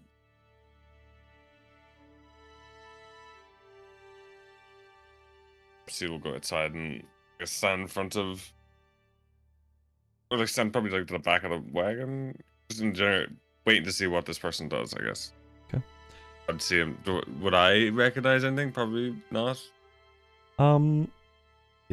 Well, you know what you know, and you don't know what you don't. No. Yeah. Yeah.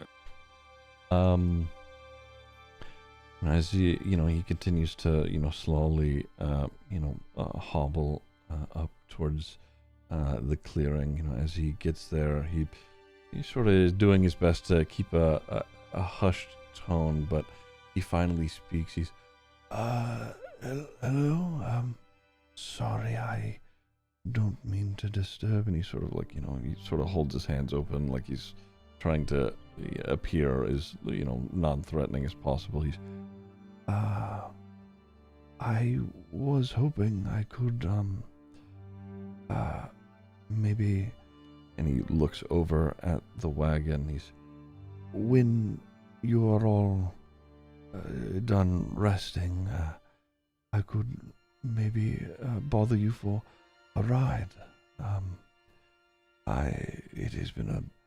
It's been a long journey for me, so I'm only hoping that I could get off my feet for a while.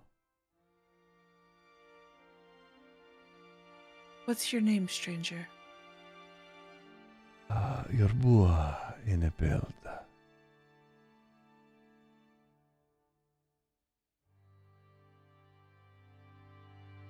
Where are you headed?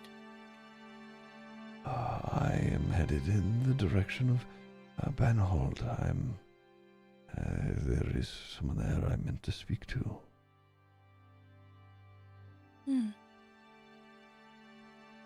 I promise not to cause any trouble. I could make payment. I have things for offer. Not necessarily coin, but things of value.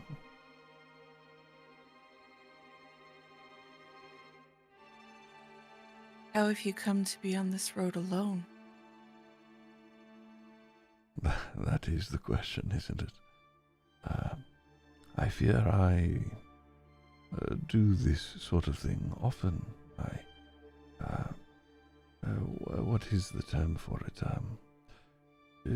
Hitchhike?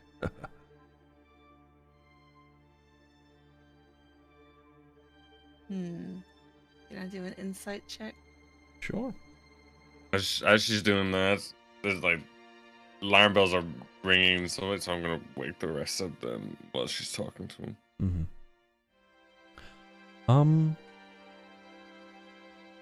At the very least, in his tonality and body movements, he does not appear to be nervous or twitching as if he's, trying to pull one over you.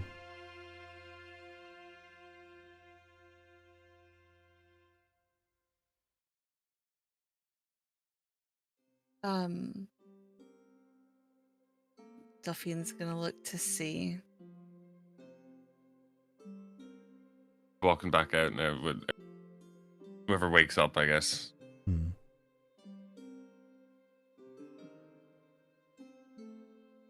waking up or is everyone just ignoring me? What's going on here? Yo's very reluctant to wake up because he is exhausted.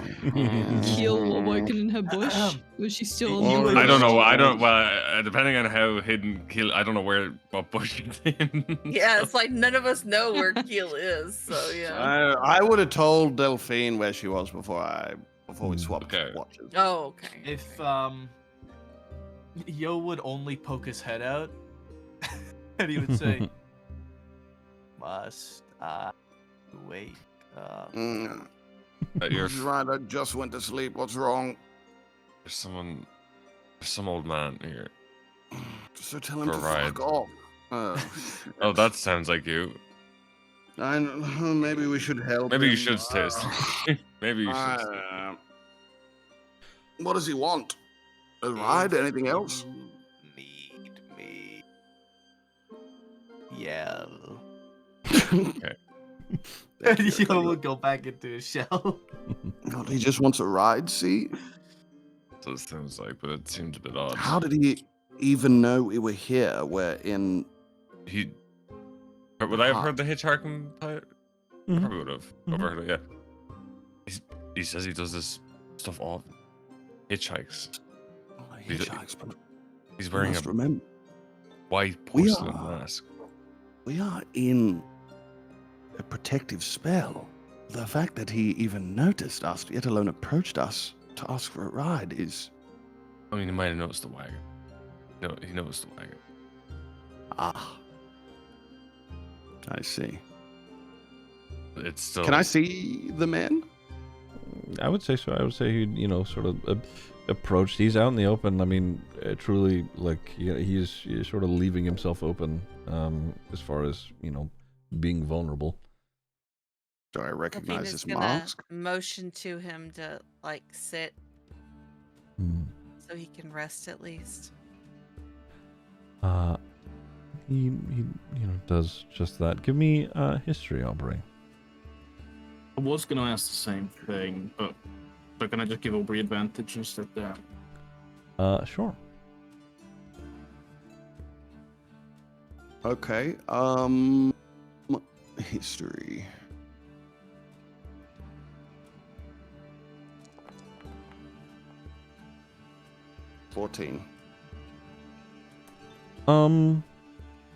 A 14.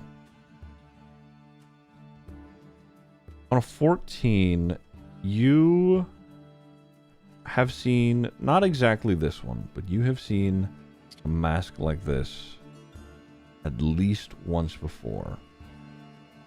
Where? That part is hard to recall. Fuck.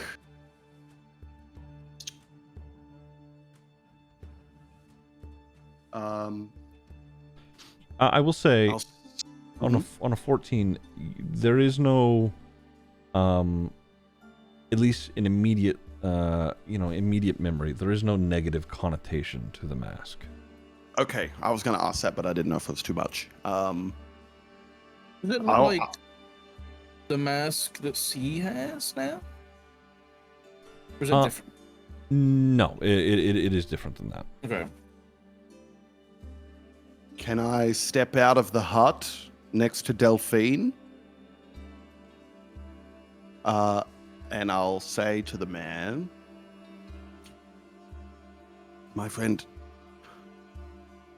it is my wish to help as many people as I can, but I must ask you, what is the meaning behind your mask?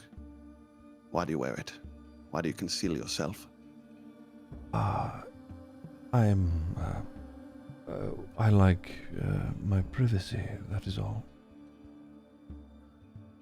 I'm sure you could understand why that makes us a little nervous. I fully understand.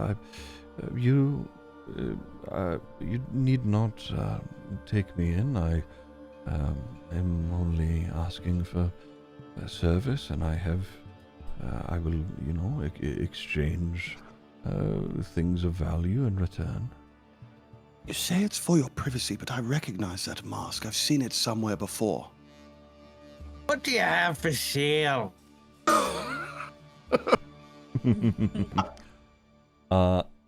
So he, like I said, every inch of his body is covered in some sort of clothing, including his hands. He's got like these, very dark black gloves on, but he, his hands come out from under the robes, and he sort of does this thing where he initially, like, his palms are open, and he sort of like clasps them together. He rubs them around a little bit and like slides his hands across each other until they like reach at the fingertips, and he, as the fingertips are touching, sort of like pulls away and apart, and in the space where he pulls his fingertips apart from, a thin blade appears from beneath it before he like whips his bottom hand around, and it turns into a rapier, very obviously to you, Halgrim, a magical one.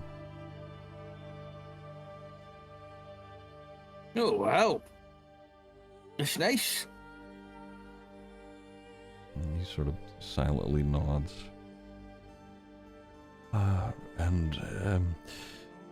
Well, I have this, and he sort of like lays it down gently, and then he reaches under his robes, like through like the neck of the robe, and pulls it out, and he dangles an amulet. You've seen an amulet like this before in a shop in Blackstone. It is an amulet of health. Mm.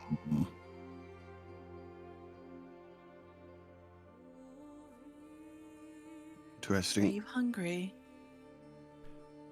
No, I have plenty of my own rations. As I said, I will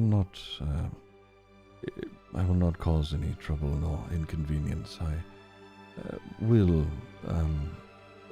I am not another mouth to feed. I will provide for myself. I just am hoping for safe travel is all.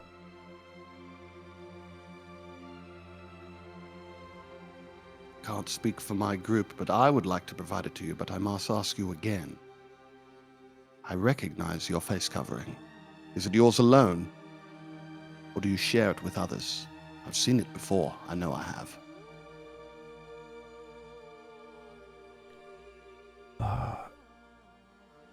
Yes, it is shared. Would you care to explain between who? Again, I wish to help you, but we must be careful, you understand. I understand. It is shared by those who choose to don it. For what reason, I'm afraid that is a rather private answer.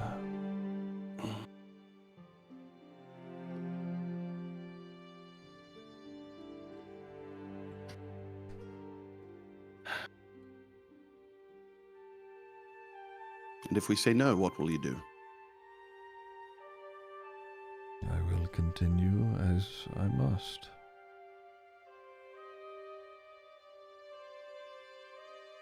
How much do you want for No. that rapier? Sorry to change the subject. Oh, please. All I want is a safe journey to the city. Quite an expensive price. And the amulet as well. Both the amulet and the weapon would be yours, yes. Come on, guys, let's just give it a ride. There's nothing. I'm with Halgrim. I'm kind of with Halgrim as well, but I'm I have to ask. It's a lot. That equipment you're carrying, it's worth a lot of money. Perhaps even, dare I say, more than what it's worth to get you safely to Bannerhold. So why do you offer it so willingly? I've no need for it. And how did you acquire it? Through my travels.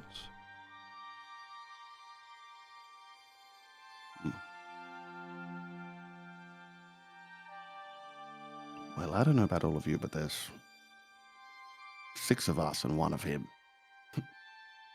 So, I mean, we could give him a ride if he wants it. Should keep a close eye on It's him, though. given me no indication of deceit. If he just wants a ride, then He's he paying just for wants it. a ride. Keel's gonna crawl out of her bush. What? Who's that? Where did you come from? Our new Where did friend, you come Keel. from? I'm back into the camp. Oh, No, oh, relax. it's a No, bush. no. Relax. This is our new friend. Their name is Yerbua. Yes, hello. A pleasure to meet you, little one. As your friend has said, Yerboa Inipeld.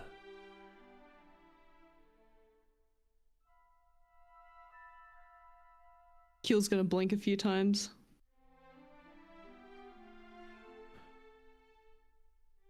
Oh, that's interesting. What? I just realized something.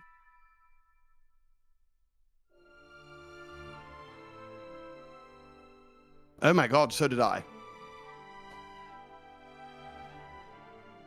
Oh, so did I. So tell us I'm more gonna about piss yourself, it. Yerbulo. Yeah, this Friday, yeah. Excuse me. I'm so confused. If it is all right,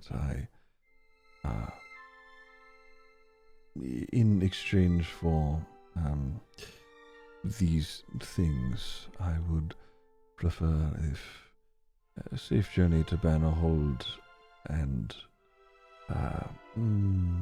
discretion would be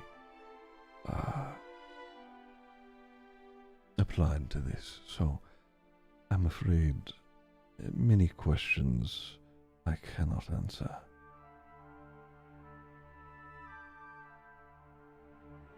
I understand.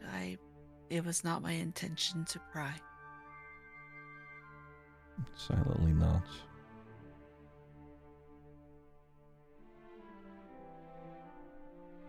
If you'll excuse me. Aubrey, Yes? a word? Sure. I've noticed this out of character, okay, but not in character. While they're doing that, I'd pick up the sword and just take a good look at it. That's what I'll be doing while they're. What's wrong, Delphine?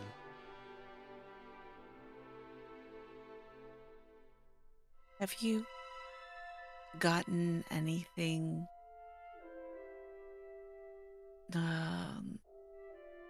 any feeling from him? Do you recognize the mask? Is it The mask. It seems familiar to me, but I don't know where from. I've me seen it too? before. You too? Yes, I can't remember. Me neither. I've seen it before somewhere. And I don't even know the context, if it was a good or a bad thing, and I just... Here's what I do know. We are a few weeks ride out from Bannerhold. This person comes to us with, let's be honest, equipment far exceeding the price that one would pay for protection on this road. That amulet, that sword, they do not look cheap. It seems to me he's far too willing to give up items of great value for such a simple task.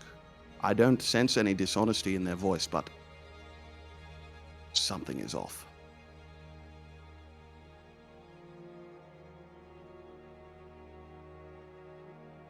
It feels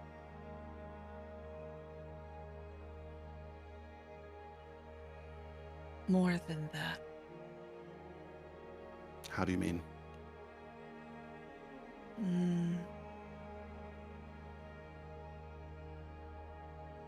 I don't know.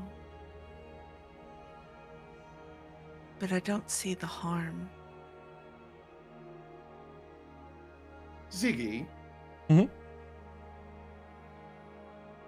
I've got it, like, I rolled a history check and you said I didn't remember, but I have a specific question.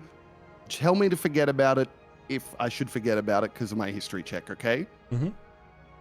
Does anything about this guy remind me of the night that I was saved?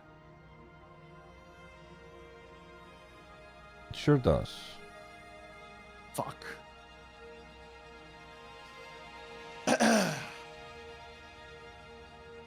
But I don't place the mask with that, but something about it is reminding me. Is that fair to say? Mm-hmm.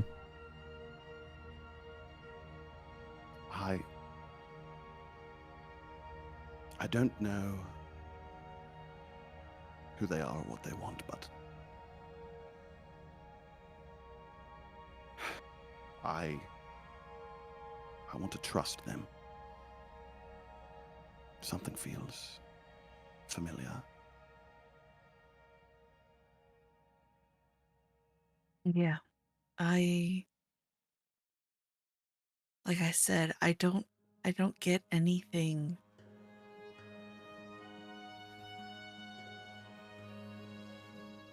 negative from them at all. No. And the name is so Familiar. curious. Yes. Yes, something about it is rattling around inside my brain, but I don't know what it is. I don't feel inclined to turn him away, though. I don't either. Then at the very least, we should be on our guard. We may be being lulled here, but you know, what's wrong with doing a little good?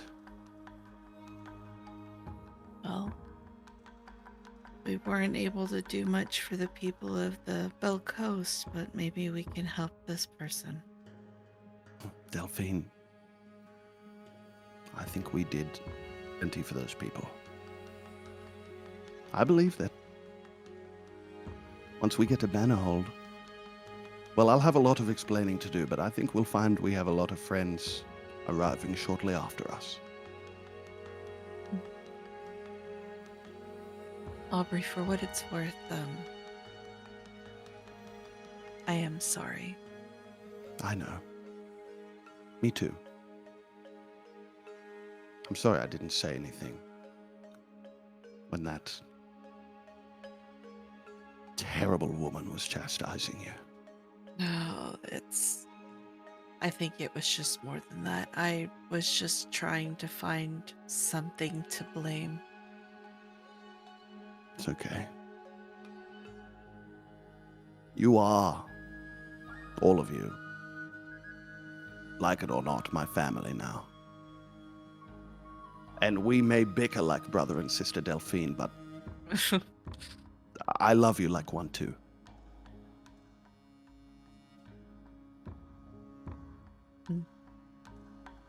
So, what do you say we take this man? Being very careful, but I say we bring him along. Perhaps it'll be nothing but good. Maybe he'll just give us the enchanted stuff and then be on his way. Probably not, but you never know.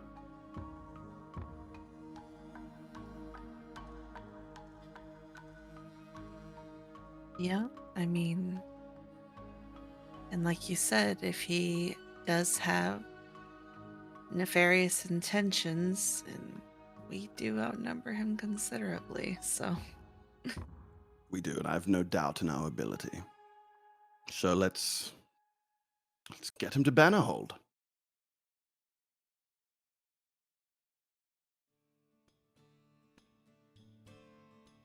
As long as the others are on board, of course. Yeah. I'm sure Halgrim won't. C might be the hard sell. Are you sure he seemed really excited about that rapier? Looking over to see, was he still going over the rapier? I mean, yeah, they're just talking. I'm still like looking at it and just. We look over, he's like shining it in the moonlight. Like Well, I think we'll be able to convince him. maybe not that much of a hard sell, I guess. I mean, C's the mindset right now is like every time we find a fucking lost kitten on the side of the road, we fucking do something with it. So he's just looking at what he can get out of it. So. At the point where I'm expecting them to come back and be like, right, you're part of the party. And I was like, oh, cool, I'll take the rapier then.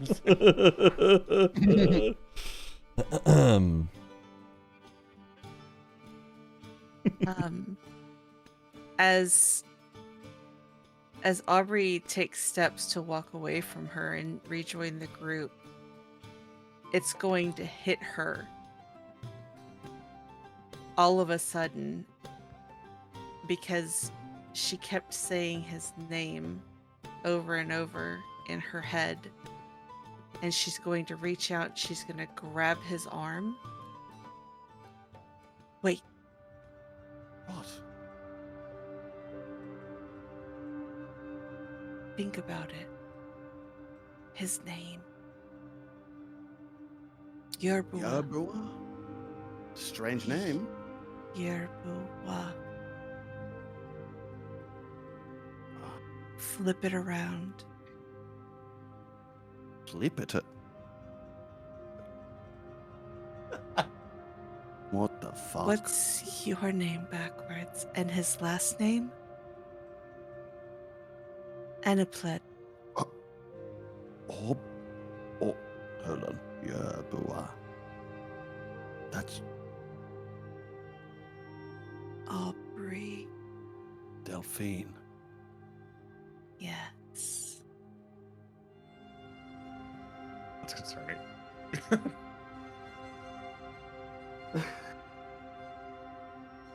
Aubrey, Delphine. Also, Can I tell you something? Can I tell you something?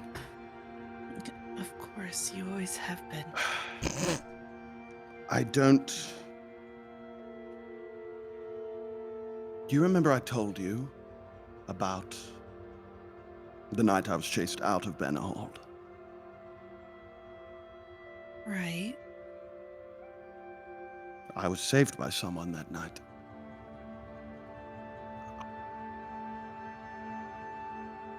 I don't. It's such a blur, but this person before us, they give me the same feeling. The same feeling You I said got that you were night. saved by who? I don't know. I still don't know who they are. All I know is that they set me on this path. They And told me that's when you joined. that's when I decided to try to make something of my life and follow a greater power, and I turned to Eros. They told me that night, they told me to seek out truth and knowledge.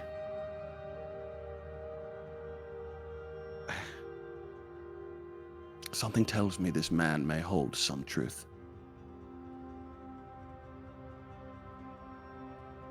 But I think you might be right. yes, I think we should pray about it. Perhaps ask for guidance. Eros may have something to say. I think you might be right.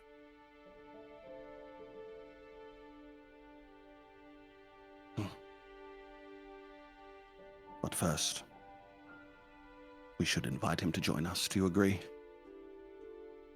Absolutely.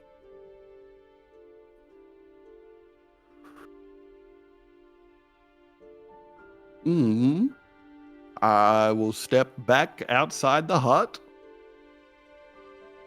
and I will say to the man, I've spoken with my companion, and given the approval of the rest of my party, looks at sea, which I don't think will be hard to gain.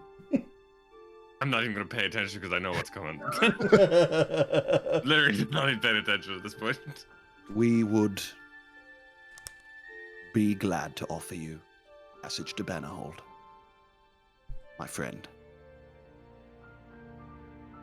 He silently nods. He's, well, thank you. That is, kind, though I suppose you are being paid.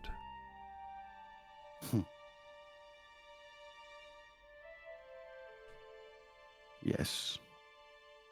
Perhaps too much, but we could talk about that later. For now, it's raining a lot and this hut is a lot warmer. Would you like to join us for a warm meal, perhaps? A meal, no, but I will join you in the hut, yes.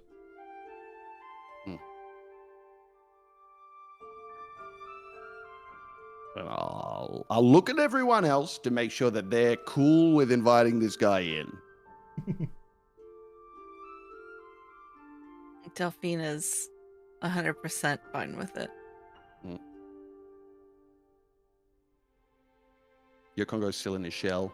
See? I look at C. C's not looking at me, I'm fucking assuming. knocked out, dude. He is fat. He is fucking god.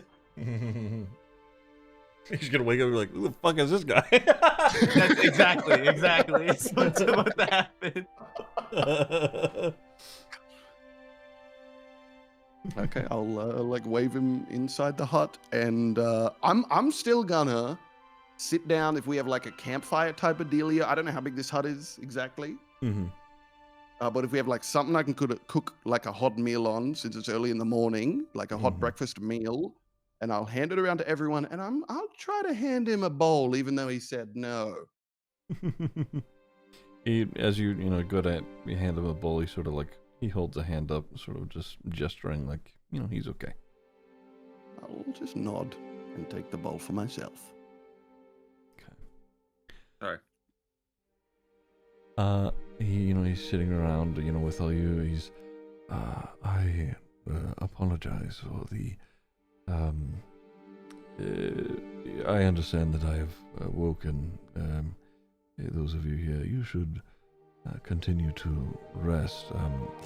If you want, and he sort of, he grabs a hold of the amulet again, and he holds it out, and he's, one of the things now, the other when we arrive.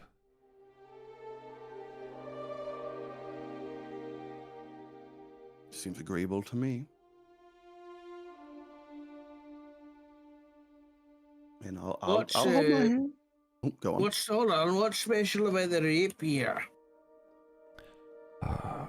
Well, it is quite good at keeping the wielder safe from harm. It is, in my experience, wielding it, less do ne'er-do-wells strike me when I am adorning it.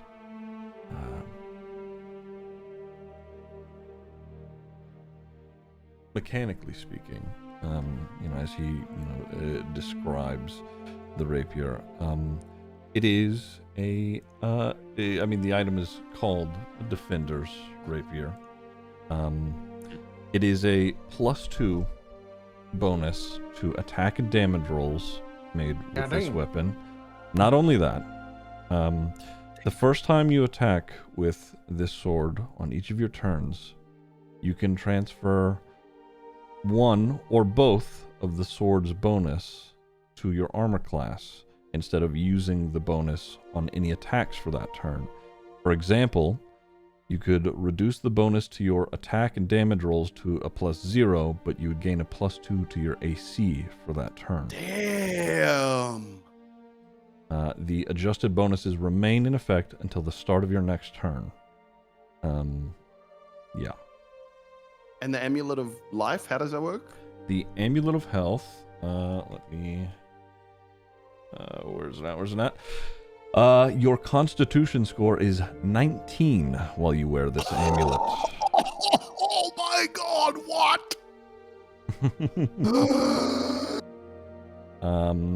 It says that it has no effect if your Constitution is already 19 or higher without it, but otherwise, yeah, your Constitution is 19 while you wear it. Oh my fucking god. When he says like 1 hour, 1 later, I'll just hold out my hand. That's crazy.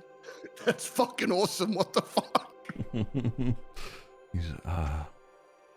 You are free to decide which you would like now or later. And I suppose you'll have to decide who it is going to, but yes. I don't know about everyone else, but I feel that amulet is useful for nearly any one of us. I have no need for it. I do. No, you don't. I do. When is the last time anybody hit you with a weapon?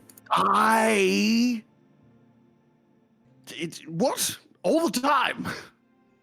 I'm at the front. Do nothing. I run. You stand at the back while I run in the front. Thank you very much. Yeah, the important people stay in the back, and the meat shields go to the front. Yes, as the meat shield, you know, a little bit of extra help would go a long way. What's your constitution score? 13. It's 13. That's terrible. What the hell? I know 19 would be a crazy upgrade. Here's the thing, I looked it over. All of you do not have good cons. Oh, that's limiting you of any of us. My con is 16. Yeah, I was gonna say, yeah, she's got 16 con. Yeah, I think you literally have the highest con. Yeah, C. with a 13. Yeah, mine is 14. Yeah. 13 is a frontliner. What the hell? Yeah, like I feel like me and Yo probably the most out of anyone could use that. I think for don't now know, the rapier would. I think if we're Yeah, on a but- reaction, it would put my AC to I think 21. Yep. The rapier's a definite C weapon, for sure. Mhm. Because that would work with the what is it, offensive duelist or whatever the fuck it is, the reaction. Correct. Yeah. Yeah, so that would bump my AC to 21 on reaction Yeah. anyway. The rapier's a definite C weapon. What's gonna I think- help us more until we get to where we're going? Is it gonna be a +2 weapon or Aubrey having some more help? Yeah, I hate to be like fucking selfish or anything, but like my constitution going from 13 to a 19 as a frontline is kind of fucking insane. Yeah, but you can wait. I was gonna say, I don't think you- I do have like a crazy armor class, so I can wait. I was gonna say I don't think you've dropped below half HP. No, well I have, Ever. but for sure, Okay. my armor class is high, so I can. Could You also. know, It's not it is a like I'll have an conversation. omega cracked healer Right. either, you know, I mean. Well, yes. I'm fine with whatever. I Right, think you either know. one you can make an equal argument for either one. You know what? See, let's roll a d20, and whoever gets higher will take that one. Ooh, rollies. I'm fine with Yeah, that. let's I'm fine let's with do rollies. Oh. I got a fucking 6. You got a that. 7. We got a 7. 7. Six, Oh, I hate Oh, Please, I hate please. myself for even saying that. Oh my god. So fucking stupid. 7. Fuck you, That's no, so bro. dumb. Oh my god. That's so fucking stupid. No. Oh, We'll take the fuck. rapier. Dice are trolling us with bad memes. Oh, I need to get rid of some of the weapons I have. I'm like walking around like an armory at the minute. You got a bunch of daggers and sword swords. I got a bunch of shit I just didn't sell when I bought new stuff. Keel can happily take all those items. Don't worry. That's true. Oh, that's a good point. Keel That's a good point, Keel actually. can make use of those. That's true. That's a Kills good on the point, actually. glass cannon. Oh. I have like I have 2 daggers, a short sword, and a rapier, and then now another Wait. rapier. I wasn't able to. Has Keel used the gun yet? No, I think I'm so. so No. upset. She She's hasn't. tested it. Almost. She's tested it. Yeah, Yeah. she's enchanted it Tested. with like unlimited ammo. Oh my god. Yeah, the gun's gonna be cooked when it gets to get used. But I'll take the rapier off the guy Mhm. and I'll give it to C. Okay. This is let me read it. So it's you gain +2 on attack and damage rolls. Yes. Attack and You damage can rolls. trade that. You can trade Or- it for AC. Yes. Or yeah, That's fucking crazy. or I put it to 0. That is an Can I put it insane to, weapon. can I put You- it to +1 Yeah. as well? You could put it to Yeah, yeah. +1 and +1 to your AC. Yes. That's crazy. This is nasty. What the This fuck? weapon is insane. What? I didn't even know there were weapons like that where you could choose. That's This- crazy. If I'm not mistaken, this is a it's, I would say it's slightly scaled down a little bit, but technically speaking, if we're talking just normal base D&D terms, that is a legendary weapon. That's what I'm Ooh. saying, bro. This guy's paying way too much. It's fucking sus. Well, we don't know the connotations around this guy just yet. Yes, but I feel like I trust him. You can trust him, but if he's, being, I'm not even I don't know. say Did you see this? Did you see the star above his head in the portrait? That feels symbolic. I'm sure nobody's looking for this guy. I noticed the star. Okay. What does it take to attune again? Or something? It takes like the equivalent of a short rest, so like 10 to 30 minutes to It's get a feel for it. okay, yeah. Would I be attuned back to the cloak then? Sure, yeah. After all this is done, so I'm Yeah, just doing of it. course. So I'm not fucking. I need to attune to this other thing as well. What other thing? The rapier? The rapier. Yes, so. it is a magical weapon. Yeah. Okay. Can I do that at the same time? Or is that... Yeah, that's fine. Okay. Sorry. You're fine. Good. Sick. Damn, you got a crazy upgrade, bro. Yeah. Oh wait. See, did you miss a level up? Because it says you're level 6 right now. Did I? You might have. I think when you got to do your level up as Double well. upgrade.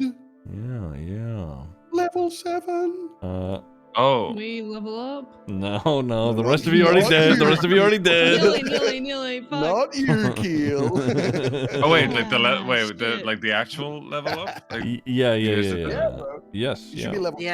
I think that when we leveled up was a day that he missed. Oh, I think I was here last week. You were here last week, but it was like It while was we like were the week still. before that. Yeah. Like might we have were been the week leaving before. Blackstone. We were like throughout that day that when we leveled up, you guys were leaving Blackstone, so it didn't really, like we didn't get to do anything with it in that moment, but we did it like beforehand. So I think that was probably when. Yeah, you can do your level up and whatever. My bad. Yeah, and whichever you want to take. That's okay.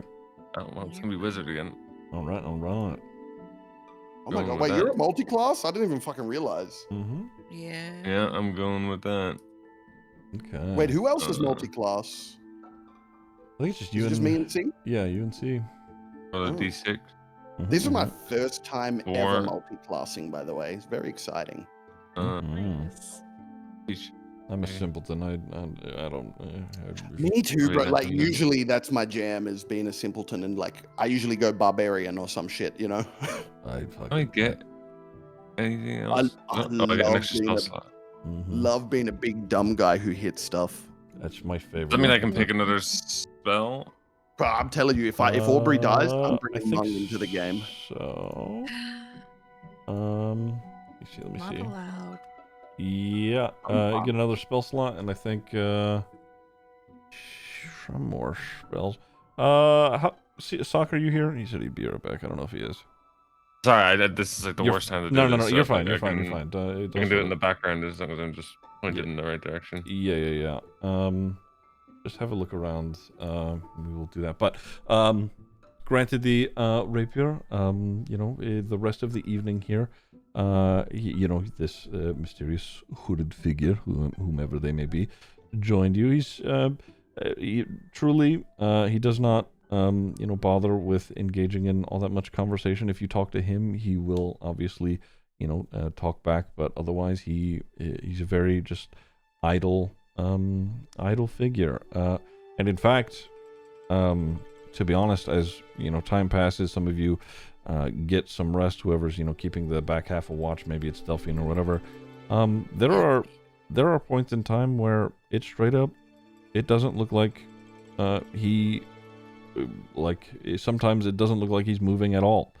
Like even breathing.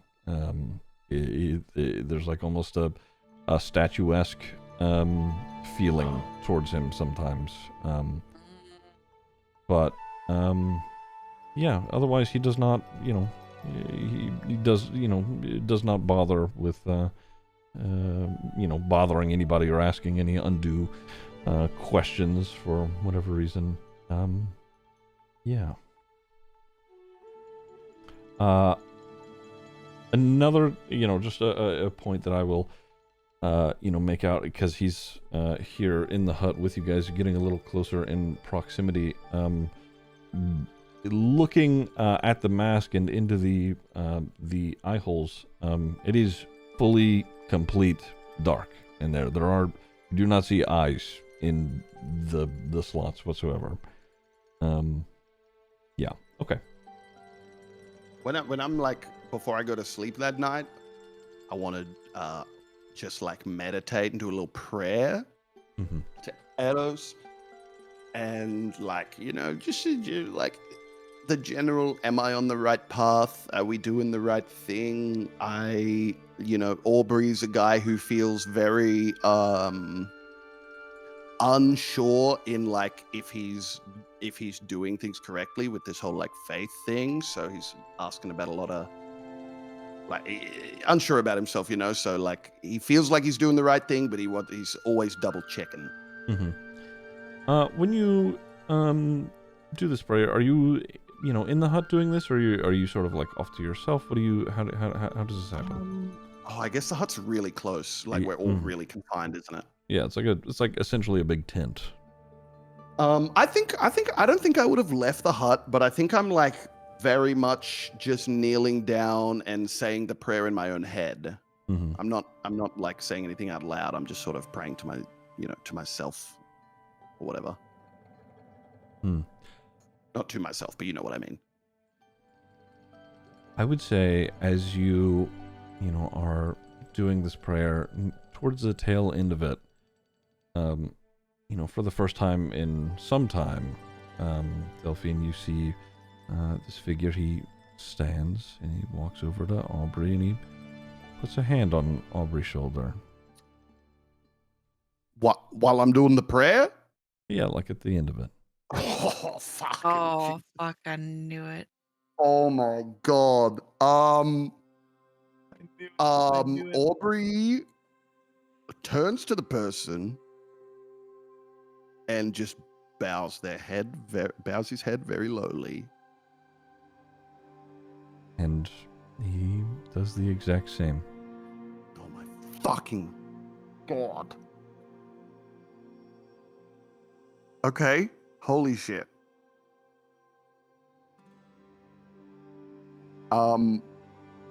Yeah, I try to go to sleep, but I probably can't get a lot of sleep for the rest of the night. Mm-hmm. Holy fuck. Okay. Exciting. So we spend the rest of the evening getting some rest. Delphine, as the sun begins to rise, you being the only one awake, the hooded figure, he approaches you and he's, if I may, I do have another request. I feel it's a bit specific, but it is a part of my journey to the city. And he sort of like points out at the horizon as the sun is beginning to creep up. He's by the time the sun is fully up, I will need you to carry me during the day. Worry not, I will not be as I am now. And he brings a hand up and he sort of like taps on the mask with just his glove. Just this. Keep it safe, and I will return once the sun is set. Of course. He nods his head.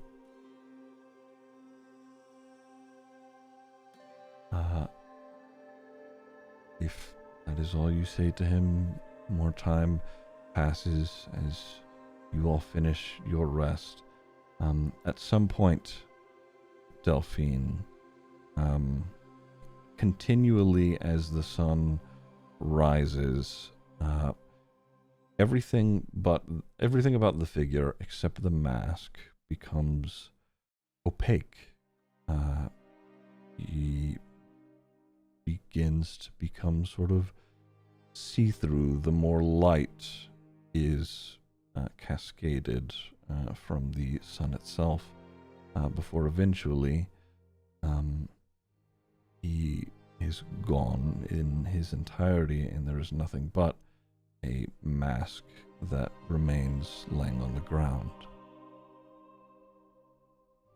She's gonna walk over to it and pick it up,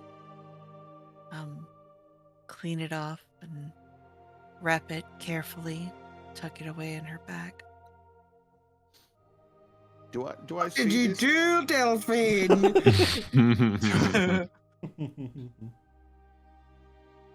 What do you mean, what did I do? You just killed a guy? He's an old He's man? not dead. He's just not here right now. Of Aubrey course, that looks- explains everything. Aubrey looks at Delphine and gives her like a knowing nod. She'll nod back and smile. He smiles also.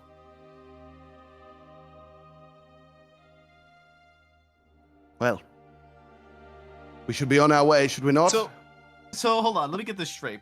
Now, Qonqo wakes up and he watches a man just vanish out of existence, and Delphine. You had the opportunity to wake up earlier. I don't know what you want. You don't know Get shit, back into your shell.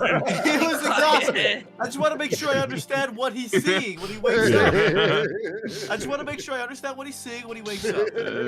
Correct. Is that what he saw? He just watched a man that was there kind of vanish, and Delphine just picked up whatever was left? Penguin from Madagascar, you didn't Is that- see anything. That's Yeah. what happened, right? Yeah. He said he'll be back at nightfall. He'll be back at nightfall. And I think we should trust him. Something like that, Qonqo.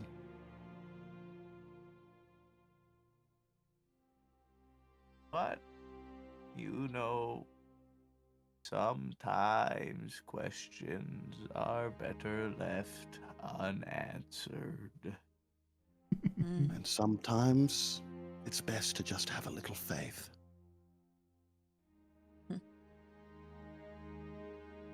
You do not need to tell me about faith.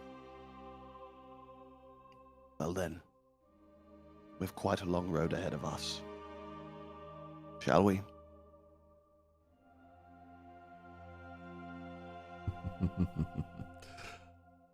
Gathering your things, being rid of the hut, getting all your gear together, back onto the wagon, Keel on spines, if that's how you're riding, Aubrey Yep. on justice. Who's driving the wagon? Yo, he did last time. We can do long rests as well, right? Yeah, of course. Yeah. Yeah. Oh, That was perfect. yeah. After all Oh, that, phew. yeah, absolutely. Yeah, you get to be able to take your long rests, please. Half my hit points back. Okay. All right. Sorry. Who's on the reins? Qonqo said he was, I think. I said I was not. He was not. He No. rode Oh, in you're to not. where we're going. Somebody else's turn. I'll do I'm it. I'll do it. Oh, okay. All You're right. ill. You be quiet and Yeah, sit back there, old man. Okay. Finally back together on the road. You continue your journey east. The storm finally is letting up as you've continued your journey to round the coast. Keeping your distance, from the influence of the Kraken. The sun does eventually break through the dense clouds of the passing day or so. we'll travel for. I'll tell you what. Let's go back to 7 or so a.m. here. Delphine, if you are on the reins, give me a d6.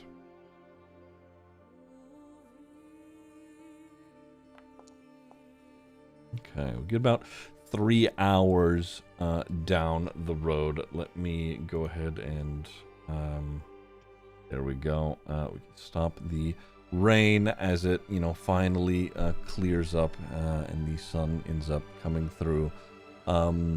The road here is it's well established and traveled in these parts.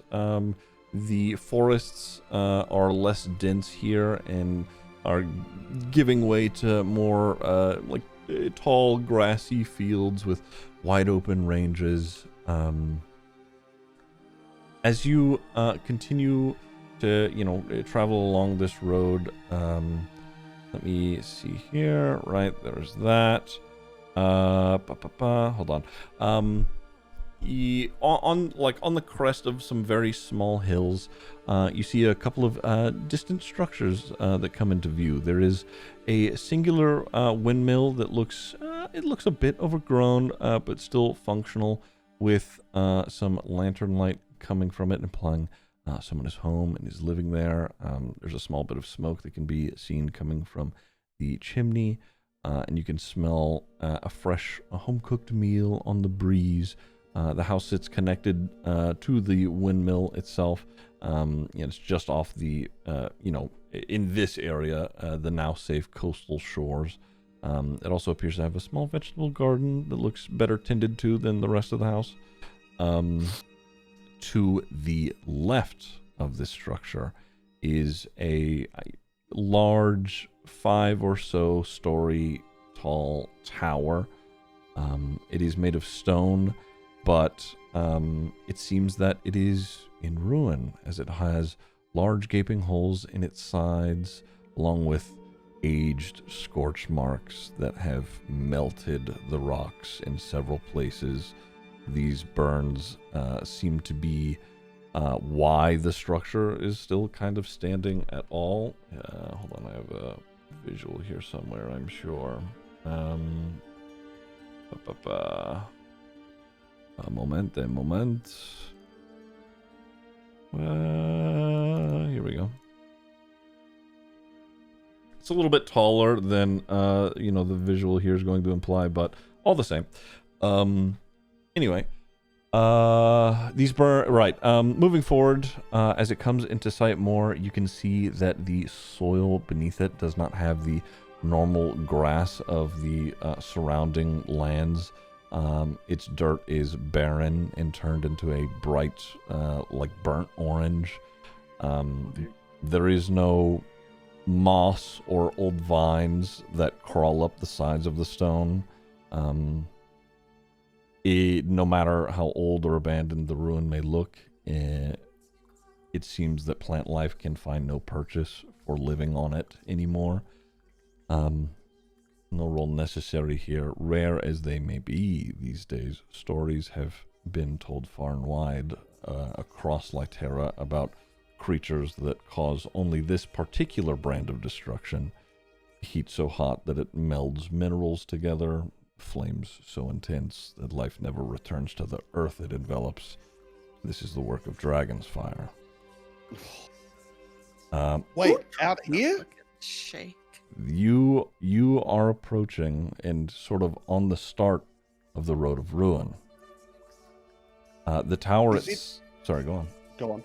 No. Is it known? Is this something that's known to me, or is this a place that used to be fine and now it's scorched? Is this place known to me? You have traveled through this area. This is the beginning of you're literally at the very base of the start of this Road of Ruin. It is called this because a very, very long time ago, these structures are, to a human life, these structures are ancient. Over 500 or so years old. The tower itself resembles that of what you had seen at Grimecall Garrison, except Grimecall while it was, run down, it was still, it could be used, and it was being used.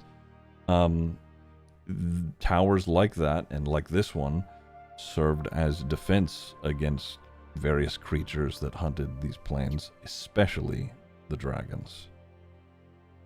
But this, like, scorched earth, like, consequence of dragon fire, is this something that's familiar to me? Mhm. Like, is it usually like this? It is? It's been like this for as long as I've known. Okay. Yeah. Oh, yeah. This, yeah. to clarify, this tower it's not a new occurrence. It is sat like this ever since it was destroyed. Okay, that's good. That's good news, to be honest. Yeah. Okay, as we go through here, I'm going to give everyone this is the ruin road, and it's very dangerous, and it's called that because of this, and it was a long time ago. I'll explain things to them as much as I know. Mm-hmm. Okay. Oh, Aubrey, this place is a shithole. I know. You're telling me it's almost as bad as where you... I look around to make sure Delphine can't hear me. It's almost as bad as where you come from.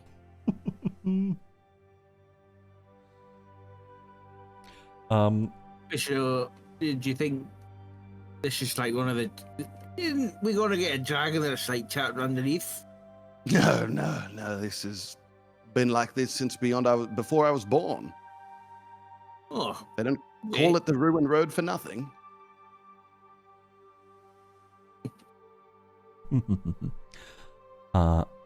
As you venture down the road, you get a little bit closer to these structures. There is a little side road that leads to the windmilled house. There's a little sign that it looks like it was placed by someone who's likely of smaller stature, like a smaller species of person. And it appears to be lit by like a dim magical glow that reads "Ask nicely," and that's it. That's all the sign says. The tower itself that you see is a little bit further on. Yeah, what are we doing? The sign says "Ask nicely." Mm-hmm. Is it clearly magical? I would say that there is a dim glow to the sign that it doesn't appear to be coming from anywhere by normal means. There's no lantern or candle or anything else. It appears to be lit by potentially something magic. Yes. And I know the correct way to banner hold, right? Mm-hmm. Halgrim, what am I supposed to ask the sign? I don't know. You're the fucking wizard. You want me to cast divination? I mean, will it be helpful? No. Well, then no. This is your gig now. We're in your end. Okay. I blew up my home. I want to see what you do to yours. Okay, I'll walk up to the sign. Mm-hmm. And I'll say, is the path to Bannerhold safe? Pretty please, will you tell me?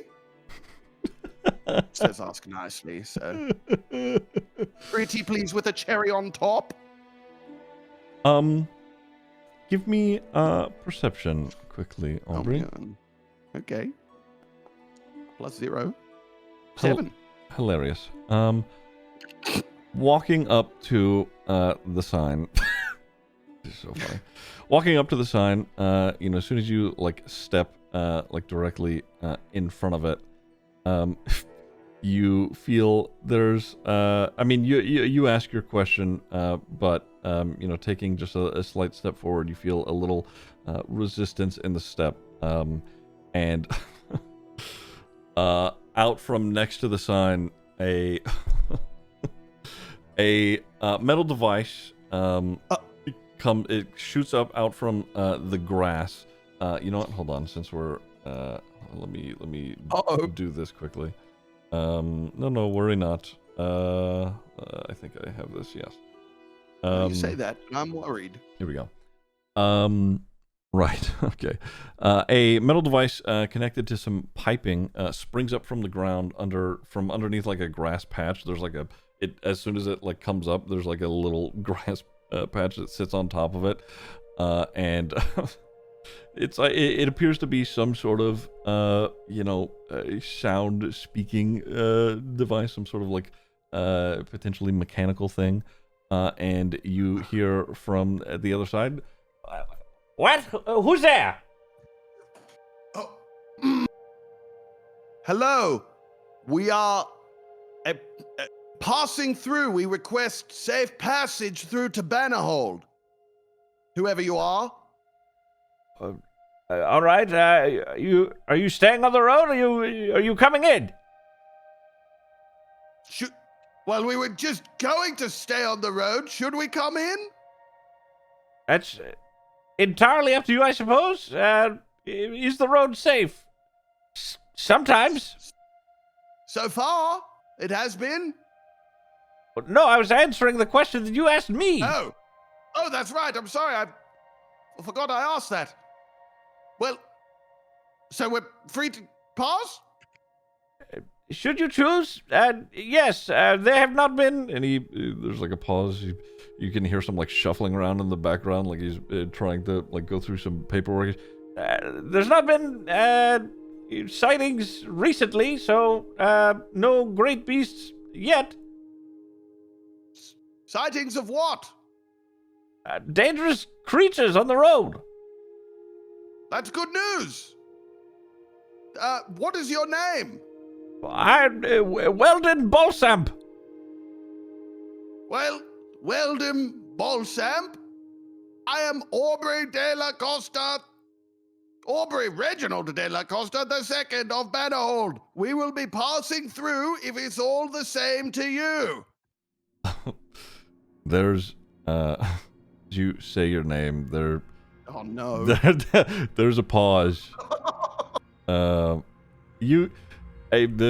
transmission, whatever this may be, is still coming through, and you can hear, like, sort of like idling sounds of, like him static. Sort of, yeah.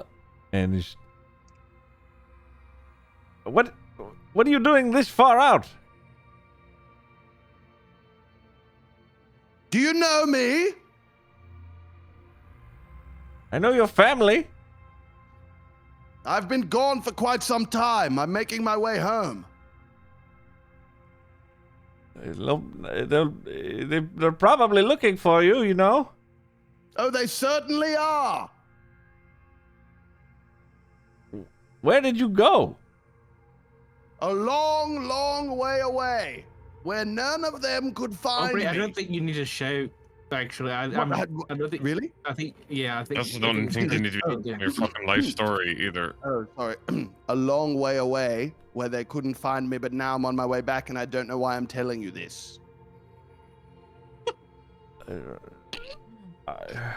Hold on. Okay. I'm like, yelling again. there's like you're like a sunk, and then the device like shoots back down into the ground, sort of like sitting in the position that it was, and you can hear. It sounds like a door has opened and then closed. It sounds like it should be coming from the windmill itself. Before a small gnomish man with like bright blue, like glowing tattoos, just like appears at like I would say like 15 feet in front of you on the like little dirt road to the windmill itself. Yeah, looking at could you just anybody who's looking in the direction of the conversation that Aubrey is having, you can give me perception. Halgrim, if you want, I could say You could also do Arcana if you wanted. Do I roll this perception as well or no? I would say, considering that you are engaged in conversation, no. Oh my God, Halgrim! Okay. Jesus Christ! Damn. I would say, Delphine CEO, having this gnome just sort of like apparate out of nowhere, getting a closer look at the windmill. Let's see. Yo, you notice like a bird that is like flying by, and as it flies towards the windmill, it also vanishes from thin air as it sort of gets near it. Halgrim, seeing that, you can recognize that this is a series of major images that is surrounding the windmill here. Hold on, let me get the guy. Give me a second. Where's he at? Yeah, you see like an older gnome man. Like I said, he's got the bright blue tattoos. He's got like a little, walking stick with him, and he comes outside and he's, De La Costa, huh? That's, yeah. And he looks you up and down. He's dirty, but you've got the look. Those are their colors, all right. You know my family. Oh, I know the De La Costas. We did business a long time ago. Oh. Okay. Well, what brings you before us? You're here. You're before me. Well, yeah, but you weren't here, and then you were. We were just going to walk through. All right, I had to see for myself if I'm a member of the De La Costas. This far out, I needed to verify. Well, yes, it is me. And you're just Hello. You're just passing through. There's no orders or anything.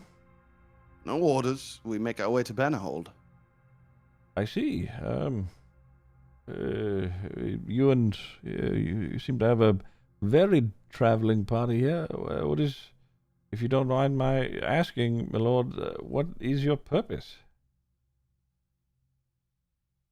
Some years ago I would have minded your asking, but now I'm feeling a little more gracious. I've been on some of a journey. Some would call it a journey of self-discovery. And through my friends, nay, my family here, I feel that, it's time to return and face the music, as it were. If you're so familiar with my family, you must be aware that they have been searching for me for some time. I've heard whisper on the wind, but not exactly my business. I haven't been to Bannerhold in a long time, but all right. If you are who you say you are. I can only imagine. I'm sure they'll be very happy to have you back and everything, but your family, their reputation is not known for being so kind to those who have done wrong. No, I suppose they are not. And I don't suppose I'll be welcomed back with so much kindness, but such is my lot. It is, yes, I'm sure everything will be fine. All right. I wish you good luck. Could you maybe tell your family or whomever that the work here at the wheel continues ever onward, and progress is being made every day, and it is we grow closer to learning more and more as I study. Good. That is good. Now, as a member of the De La Costas, I've been gone for quite some time. Why don't you fill me in a little bit about what it is you're doing here?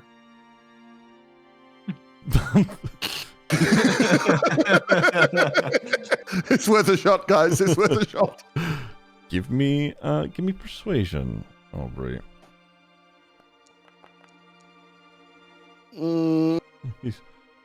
Hold on, that's an average roll. I've got luck points. I'm going to spend it. Okay.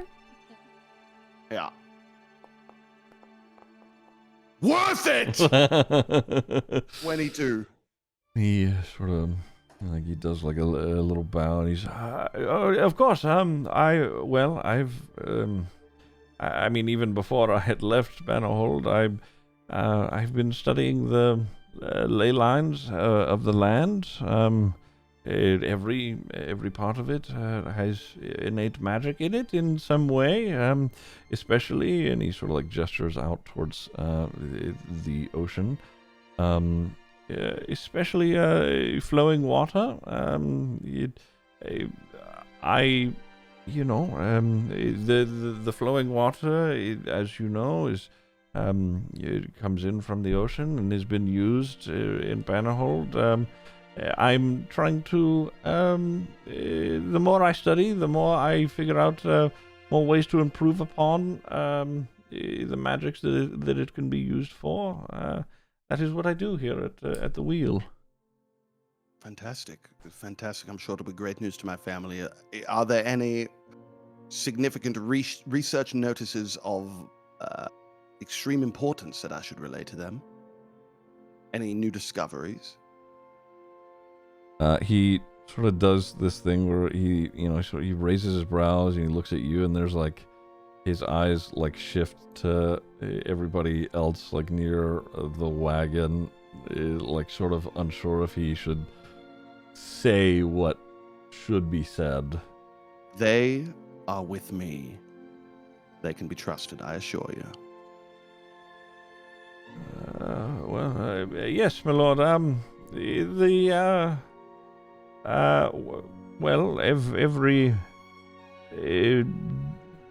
Every so often, I'm visited by the noble houses to discuss whether or not and I'm not the only one, I'm sure, who's being a part of these studies, but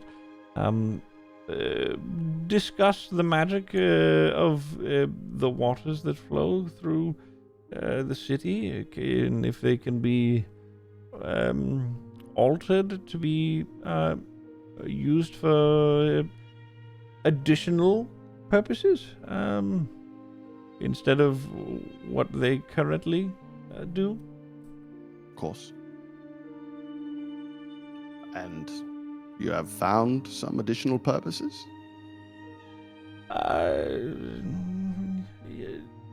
Yes.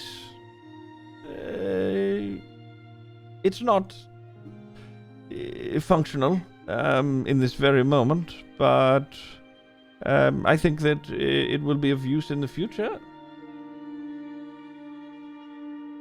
Well, fantastic. What discovery have you made?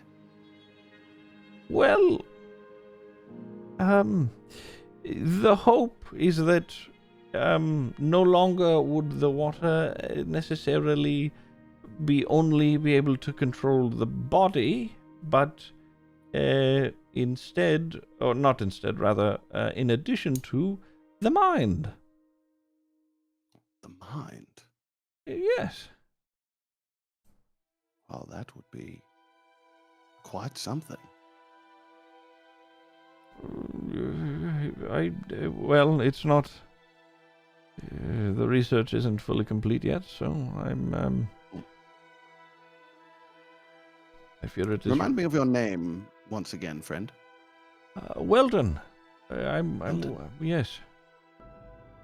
Well, as I have mentioned, I don't know how I shall be received at Bannerhold, but if my father should listen to me, Weldon, I will tell him to pay great attention to your research and perhaps bestow the many benefits that my house may be able to upon you for your work, of course. Well, and if you should happen to come across any further developments, I would very much appreciate if you... Oh, I've got a crazy idea, guys. I've got a crazy idea, and I'm just gonna do it. Mhm. I'm gonna hand him... Oh, this might be a bad idea. I'm gonna give him the sending stone that I have that currently connects to Delphine. Okay.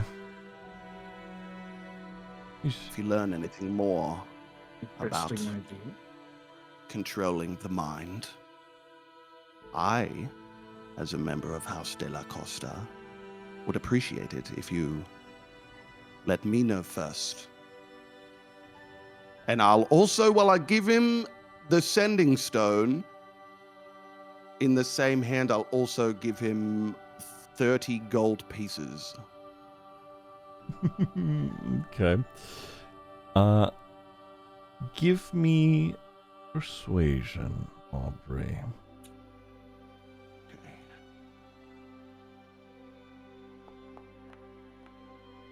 Oh my god, I'm using my second luck point. I'm using my second luck point. Fuck it. Okay. 17. He takes the gold and the stone. He nods. I can, yes, I can update you. May I ask, what is your particular interest in this? If you find a way to control not only the body but the mind, make... Well, I'll just leave it at that. If you are able to find a way to directly apply this new research that you've discovered, then I guarantee you, sir, I will make it worth your while. I will use all of the resources available at House de la Costa to make sure that you and yours here never want for anything. Well, he looks back at the overgrown windmill. It's just me here, actually. No family? Long gone, I'm afraid. Well, I am sorry to hear that. But the offer stands. Whatever you may need, you give me this information, I'll make sure it happens.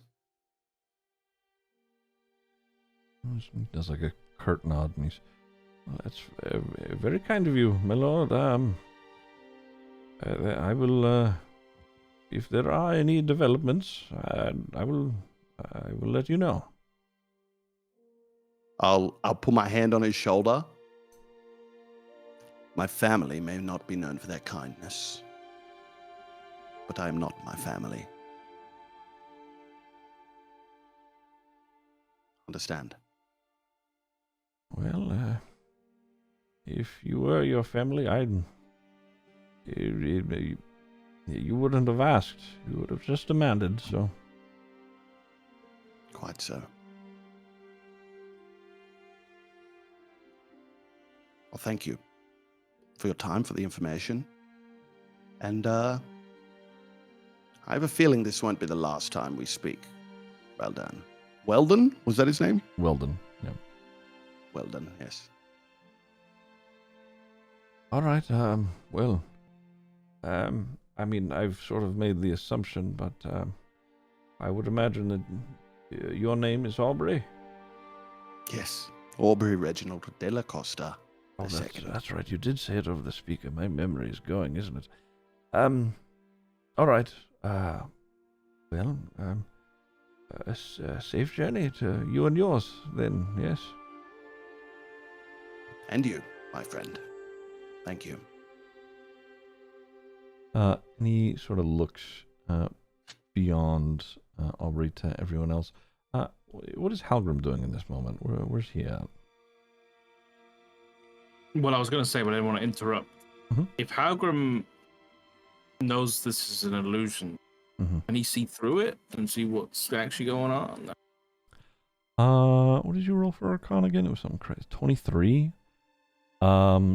Yeah, I would say, you would be able to, see and make out shapes like beyond the veil of it. It changes out from, a simple windmilled house into a more complex tower.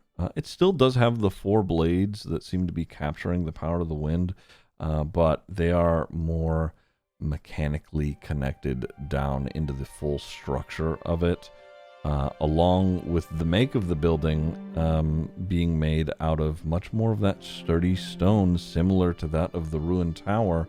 But this building is fully intact and seems to have been updated with some more modern magical equipments, some bits of machinery here and there. Weldon, even in his clothing, his appearance appears to be presenting that of a hermit, living alone in a sort of rundown windmill, but he appears to be doing quite a bit of different things here at the mill itself. And seeing you, Halgrim, just being dressed as you are, there's like a look of recognition that you are, someone who's got some casting prowess, and he looks at you and he goes, "How are you finding yourself in your advanced age, my friend, if I may be so rude?" Kind of question is that? I know it is rather rude, but and he sort of gestures to himself. He says, "I'm no stranger to it. My back aches all the same." Yeah, old age is catching up to me. What of it? It's only that I find that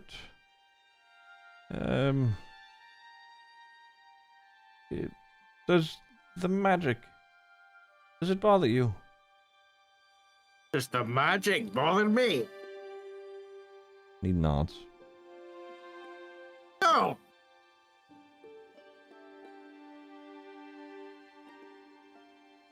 No? Am I saying the wrong thing? I'm a studied mage. This is kind of my thing. All right. Well, good. Good. Well, be safe on the road then, my friends. What did you mean by that? Does the magic bother me? He sort of lifts a bit of his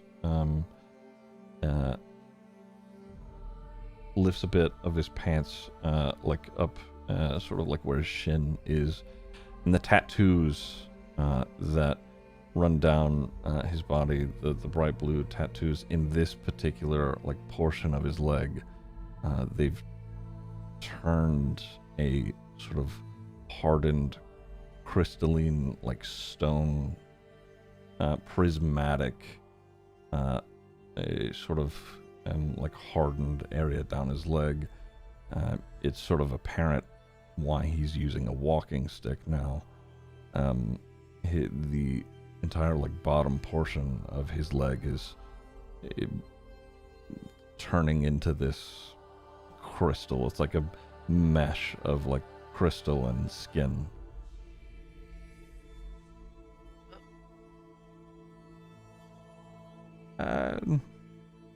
It takes its toll. At least for me, anyway.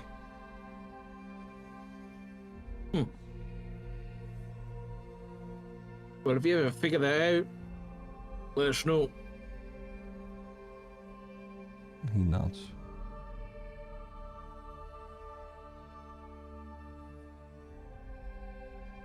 He turns around, heads back inside. Well, heads back into the image where he vanishes. Well, that was odd.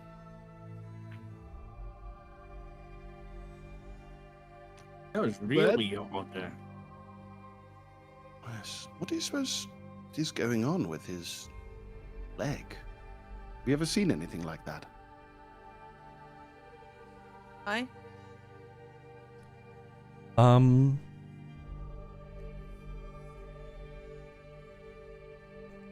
In your time in Bannerhold, or excuse me, not Bannerhold, Blackstone, no.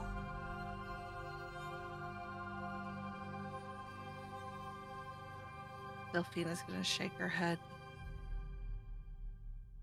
Well, I gave him one of the sending stones. I think what he's looking into here, should he find anything out before we get to Bannerhold, or even any time after, it could be quite useful to us. You all know of Bannerhold's secret. You know of the water lines. If he has a way to control the thing's mind, well, that would make things quite a lot easier for us, wouldn't it?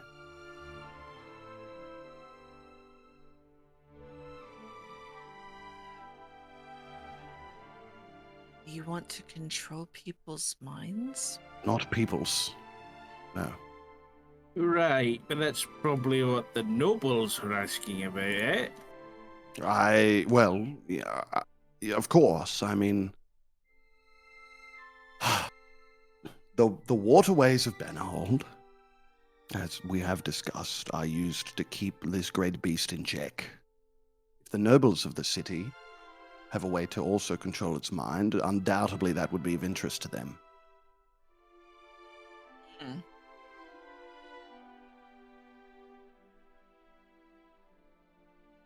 For what purpose? To what end? I can't tell you, but better to keep a beast under your control, firmly under your control, I suppose. If you can call it a beast. I'm afraid to think about what power-hungry people would be capable of with a dragon at their beck and call. Yes. Yes, and I can assure you, my father, of all people, is the last person who should get a hold of power like that.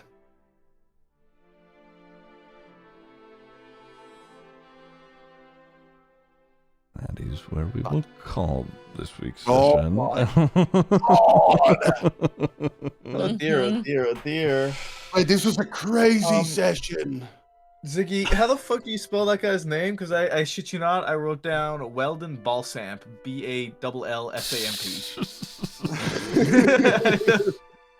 Balsamp, you know, sometimes you write out a name and you don't say it aloud, so. I got the first name spelled right. Weldon Ballsack, that's his name.